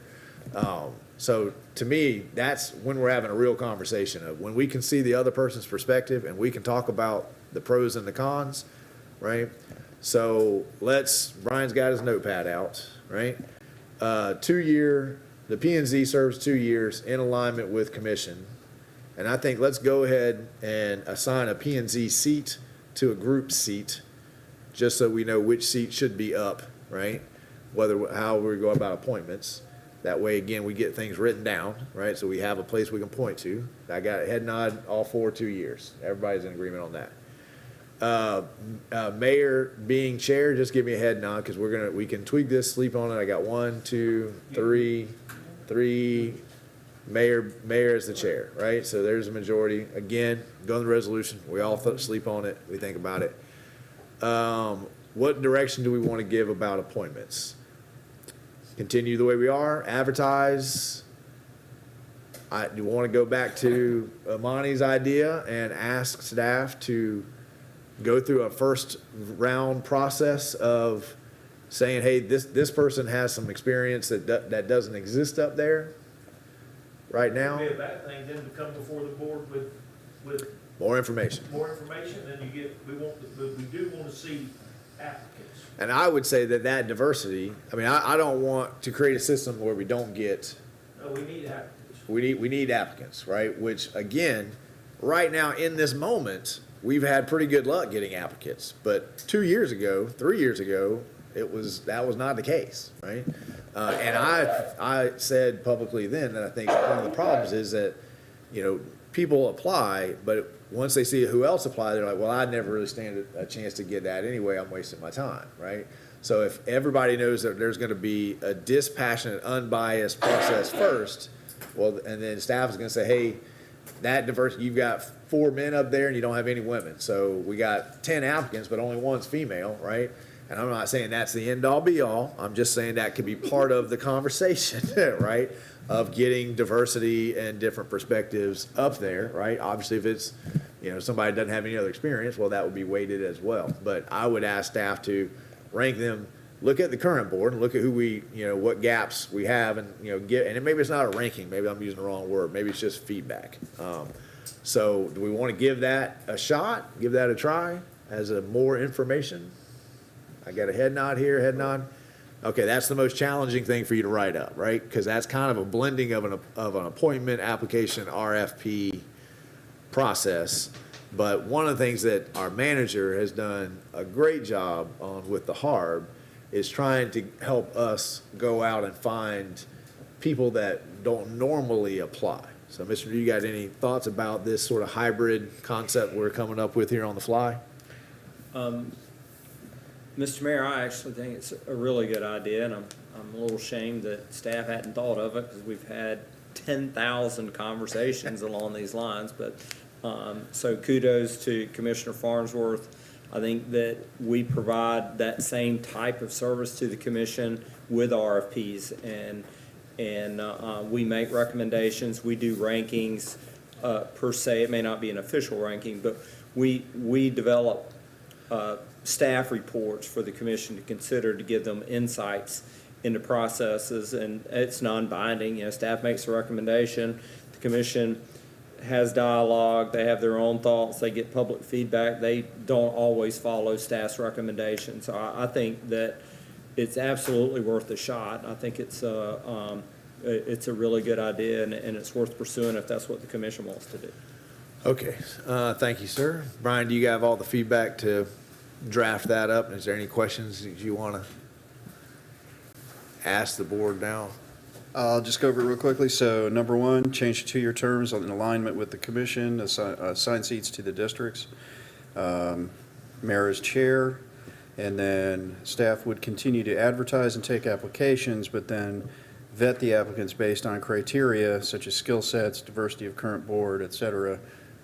Come back to the commission. And make sure, Brian, that language about skill sets, because I know that we tend to get locked into these are our criteria. And I think, in my mind, this is an ever-evolving criteria based on what's already present. And so there needs to be verbiage in there that allows staff to say, in this situation, I think you should consider this person over this person for these reasons, right? And it may be the next applicant may have completely different reasons, because now we do have a school teacher, right? Now we do have a small business owner, right? So when we had that void, that elevated. Now that we filled that gap, right, we can go after a different, perspective, different lens. And Mr. Mayor, I just want to make sure, just for the record, for the audience and those who might be watching, which apparently we have over 10 people watching, which is high for us. All right. Just want to make it clear. Small steps. The 3 letters that we did get in opposition to all of this were given to the commission at the dais this evening. So, talk about transparency. They got, they were provided to y'all. I just want to make sure everybody knew that. Yeah. I forgot to mention it earlier. As someone who visits lots of other governing boards, I can tell you that the transparency that happens in the city of Newberry is unlike anywhere else. Ask High Springs how many Facebook forums they have. Ask High Springs if they're on YouTube, right? Pastor Lewis said he doesn't come anymore. The reason he doesn't come anymore is because we invested in making sure that he could watch it from YouTube, right? That's not common, right? Other cities are following us. You can sign up with the city of Newberry, and we send you emails directly about every single thing that's happening in Newberry. I'm on social media. Some of you guys are on social media, right? I mean, we do things in this town to be transparent that simply don't exist in other communities. And I think because it doesn't exist, those communities don't even think to ask for it, right? Because we do so much, we have residents who continue to want more. But besides for dropping pamphlets from airplanes before every meeting, I'm not exactly sure what more we could do. All of these guys' cell phones are public records.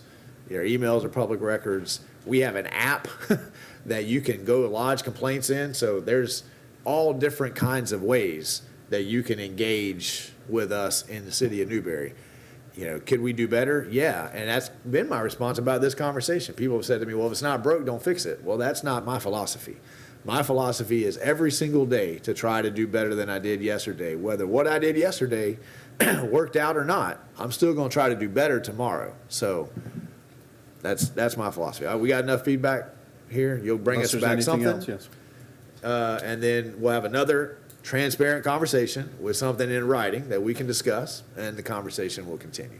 Thank you, Brian. We're going to move on to item 5, which is Charter Officer Annual Evaluations, and we're going to wing this one because we had an open rebellion. No, I'm just kidding. You guys opted instead to have one-on-one meetings with your charter, with 2 of your charter officers, because we put legal on standby while we figured out how to effectively do that. So the winging it part, the written evaluations are how we come up with the raises for the city manager and the raises for the city clerk, right?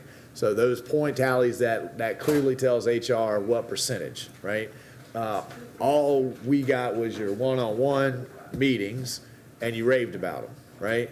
So I would assume that means you want to give the city clerk and the city manager the top of the range, which would be 5% raise. If that's not what that your raving one-on-one meetings ended up with, then I need one of you to throw out a different number. Because we use the evaluations as a communication, as part of public record, but we also use them to figure out how to reward our charter officers for their hard work. With what's going on, Mr. Mayor, and what we did for the city employees, the way we did the merit raises and the COLA raises for the city employees, and what's going on, I'm good with the 5% across the board. Okay, so you make that a motion? I can make that a motion. I have a motion from Commissioner Clark I have a second from Commissioner Coleman to extend to both our charter officers the top of the range for this year's pay in recognition of the fantastic work that they did. Although I think the manager took like 3 months off. I don't know. Right? No, but even now he was fantastic, right? Got so much done. It was amazing. It was amazing. Okay, I have a motion properly seconded. Any comments or questions from the dais on the motion on the floor? Public comments or questions on the motion on the floor? Dallas, are you a member of the public, or are you coming to us as assistant city manager? Just clarifying. The latter of those okay, two. all right. Just so the commission's aware, we will be bringing this back as a resolution to formalize it at the next commission meeting. So you'll vote on this again. Okay, so you just need direction tonight. You don't need an actual motion? Correct. Okay, well then, we'll table that. We're not tabling. We're just going to set that aside. Set that aside. And again, we'll come back with a resolution. More conversation. All right, that takes us to comments. Mr. Manager? I don't have it written on my agenda, so I had to remember who went first. Somebody can find out how long he's gonna talk before we approve the It go every 10 Mr. minutes, Mayor, it I goes just down have a few 1%. pages of, Mr. Mayor, I think I'll lead off with evaluations. I did have an opportunity to speak with each of our elected officials about my performance specifically, and got fantastic feedback about the things, the accomplishments and the things that we're doing well, and some areas that we'd like to see growth in. And I always appreciate that type of feedback. I think it gives me my objectives for the upcoming year on things we need to accomplish. We say all the time when people ask me, you know, does the commission give you specific direction? I say they give me my best specific direction each September when they approve a budget. Managing our budget tells us what the commission's priorities are and what our work is planned to be for the next year. But I appreciate the candid feedback, and I'll continue to appreciate it. I solicit it. Each of the commission actually does a great job of just giving me feedback on day-to-day about what's on their minds and some things they'd like for us to, as staff team, run down, keep them abreast of, and I appreciate that type of feedback. So thank you, Commission, for that. Mr. Mayor, I'd like to announce that we received notice from Duke Energy that they're going to grant us a $20,000 for part of a business incubator feasibility study. Sorry, I jumped ahead on the applause there because I knew the end of the sentence and I was so excited that usually that goes with, I regret to inform you that. And this time it was like, yes, all right. Mr. Mayor, very excited about the opportunity. We have been working on the Ag Tech Park for 7 years, moving it forward, and we've made a lot of progress. And in the last year or so, when we speak to industry experts, they all point to Newberry, your next big major milestone is to get through a feasibility study. And that feasibility study is a $50,000 study you're going to need. There's only 3 consultants in the southeast that perform them. So we know the elements, but we didn't get it included in this year's budget. We just had other priorities and money only goes so far.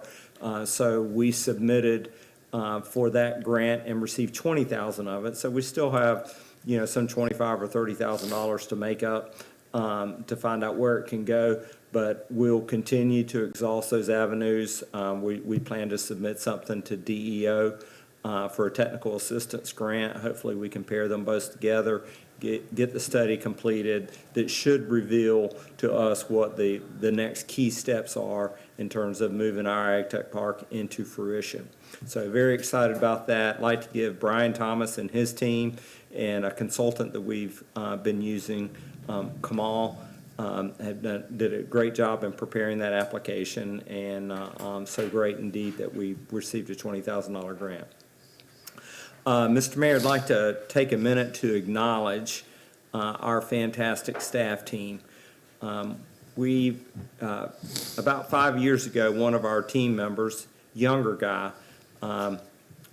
retired for medical reasons, had a medical retirement, and saddest retirement you've ever been to. Normally, there's a lot of backslapping and congratulations, and this was a guy that was retiring way too soon for health reasons.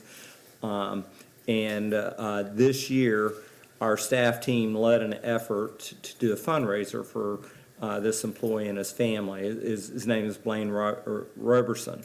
And so there was a lot of enthusiasm. I was super impressed to see the support. The fire department got involved, and they decided that they would prepare meals. And Sierra Nyberg from City Hall and Donna Pons from across the street really got involved. We had some employees step up and just throw down challenges to see what we could do.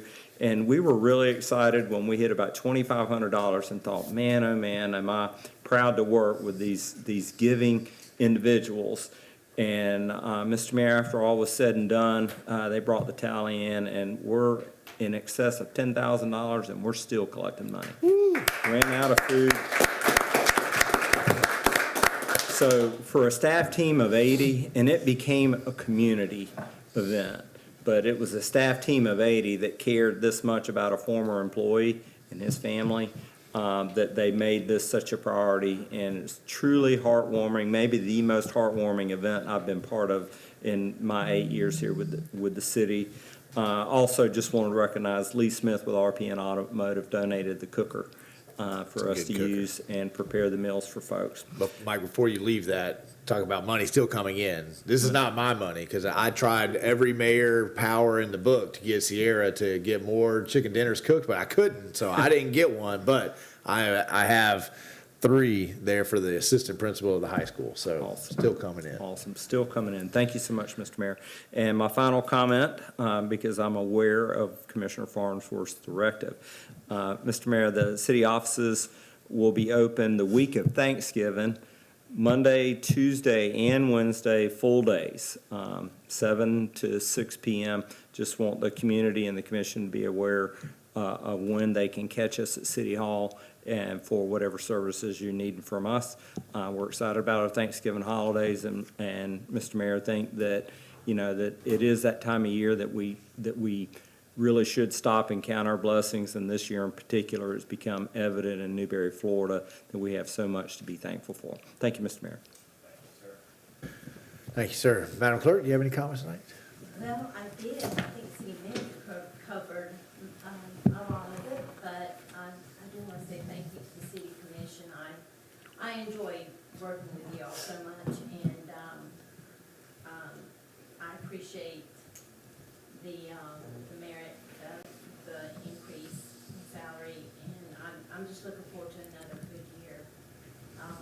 It's been great, and as you say, we're always evolving, and I've been here almost 33 years, but every year changes, so it's been a great experience, so thank you very much.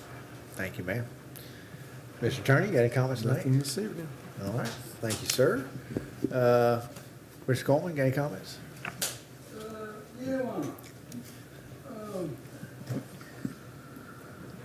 Mike, I know what it's like to go through what we both had to go through. So, we'll look at, I'll put my microscope on you next year. You know what I'm saying? This year, you don't beat a man while he's down.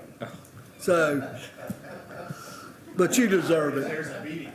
Yeah, You deserve it, Mike. And Miss Judy, I love you to death, and thank you for trying your best to keep me out of trouble. And you well deserve the 5%. So that's all I got. Thank you, sir. Commissioner Clark? Yeah, we, coming off Veterans Day, the hurricane messed things up, but we're getting back on track. And for last week, and happy Veterans Day to all the veterans. We had a good turnout on the bike parade. One of the veterans sitting there with us tonight, and new to our community. Welcome aboard. And that was a good thing. And to caveat what Ricky said, the staff, the team does a great job, so y'all are well deserved in what you get. And other than that, God bless America. God bless America. Thank you, sir. Commissioner Farnsworth? Yeah, I too want to thank all the veterans that have served, and without this country, without the veterans, we wouldn't really have a country. As far as the merit raise to Miss Judy, it should be required that part of that goes towards feeding those cats in her neighborhood. They keep coming to my house, so. See, I really thought you were going to say feeding us up here on the dais. No. She's going to be putting some candy in these drawers. Darn cats. Thank you, Commissioner Farnsworth. Commissioner Maison? Yes. Same thing, Clark and all 3 of them. Happy Veterans Day. This past last week with the hurricane, our staff, I think the lights may have flickered, maybe. So kudos to our utility, Jones and the entire staff, because the winds came and they blew. This weekend, Newberry's having that fall festival, right? More than 100 vendors, animals, children, activities, food trucks, and more. So make your way out here. It's going to be from 9 a.m. to 4 p.m. We look forward to seeing you guys, and that's all I have. Nah, whoa, come on, man. You know what's everything. Come on. This one was actually. It's better be fall related. Fall related? No, it's not. But well, kind of depends on how you look at it. You know, where's the beef style? All right. So why do some cows wear bells? Because their horns don't work.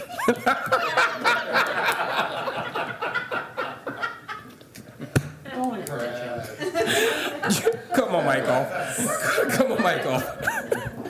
Now that was actually one of your better ones. Now I'll steal that one tomorrow too, right? Miss Kathy, don't beat me to it. Now that's going to be Commissioner Coleman. I don't know where, because I don't know if it's special invites, but Mark Clark is going to be speaking tomorrow. I was just about to mention that. Well, Comes better coming. I'm going to give him a little background about him climbing up that mountain and saving them people and lowering them. Oh, wait a minute, that was Audie Murphy. Okay. You gotta be a certain age to know who Audie Murphy is. I love He should be required study. So we had bikers. Newberry hosted Bikers on Parade this weekend, and it was fantastic. It was fantastic, except 11:30 is the middle of our sermon. It shook our Yeah. church. Right outside the door. All those, yeah. And homes.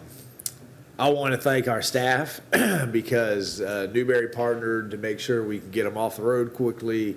We put our big flag up. We had to take the banner down across the road because of the hurricane. But again, thank you to our staff for remembering we put a banner up before we had to go out there in the middle of the hurricane and get it because it was whipping around, So planning ahead and really, it was just great. I got the opportunity to hang out with 500 vets who love the country, and every single one of them love the city of Newberry. I heard over and over again what a breath of fresh air it was to come to Newberry. I guess Gainesville has not been very kind to their event. They thought this was their new home. They felt like they were home. So I think we'll welcome them there every year. And I'll talk to them about maybe coming in at noon. That really, in my mind, what I really wanted to do was encourage the whole town to come out to the light and wave flags and wave at them as they came in. But they're coming in 11:30, right in the middle of every church service in Newberry. But we can maybe tweak it next year a little bit. But in recognition for everything that you guys did and our staff did, they recognized us at their event with a plaque in appreciation of our partnership and our help. So, Mike, we can put that in an appropriate place for us. Commissioner Maison mentioned the Fall Festival, but don't forget we have a rodeo Friday night and Saturday night. I think the rodeo starts at 6, but they'll be parking. They've got vendors and all those kinds of things. It's going to be on TV this year. So the city of Newberry will be broadcast out to the whole country. So if you're in the stands, make sure you wave, right? At the Gator game at the Texas A&M, every time they put it on the kids, they were sleeping on the side. We don't want that, right? Newberry's going to be celebrating all those guys. And I want to thank Commissioner Clark not only for his service to the country for Veterans Day, but he's also given the keynote speech to Oakview. Oakview Middle School does probably the biggest veterans ceremony in Alachua County schools every year. They had to cancel it on Thursday, postpone it on Thursday because of the storm, and Commissioner Clark will be the keynote speaker on Tuesday. I don't believe it's open to the public, but if you really want to go, let me know. We can talk to the principal over there and make sure we get you on campus. So we've got the festival, we've got the rodeo. Thursday, we have a resident in town who has experienced unimaginable tragedy, and it has cost him and his family emotionally, physically, and financially. And his daughter just passed away. She passed away up in New York, and he's run out of the financial means to bring her home.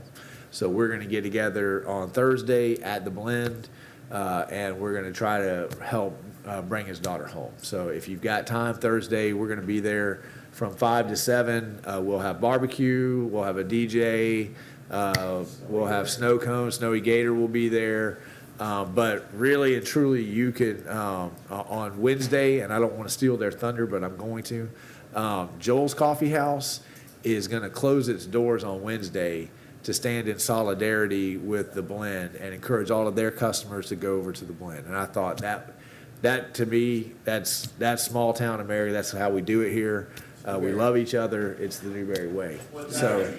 So any day Wednesday, you can go to the blend and support. On Thursday, 5 to 7. And you can get dinner. 2911 will be there. 2911 is going to donate the tips. Snowy Gator is going to donate to us.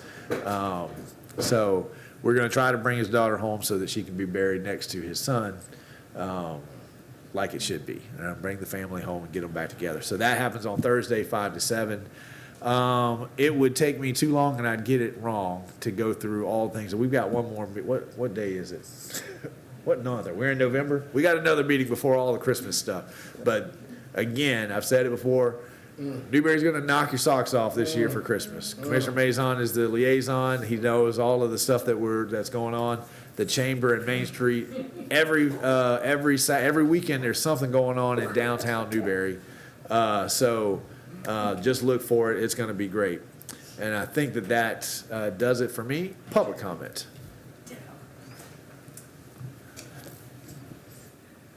Kudos to utilities. You mentioned it first. I wanted to say something because I play canasta with a bunch of ladies, and they were up to 3 days without power. I was out for 30 minutes. And secondly, and maybe most important, not that the utility department isn't important, but this Saturday and Sunday, there are 2 volleyball matches at UF with Kentucky. Kentucky was the national champions last year. We're ahead of the SEC right now. So it'll be 2 really great matches. It's really cheap to go, guys. Well, I'll be leaving early enough to go because the first game on Saturday is 4 o'clock. Sunday game, I believe, is 2 o'clock. 2 o'clock. It's also on SEC Network on Sundays. You could watch it if you don't want to go. You could hardly keep from going, I know. I thought you were going deer hunting.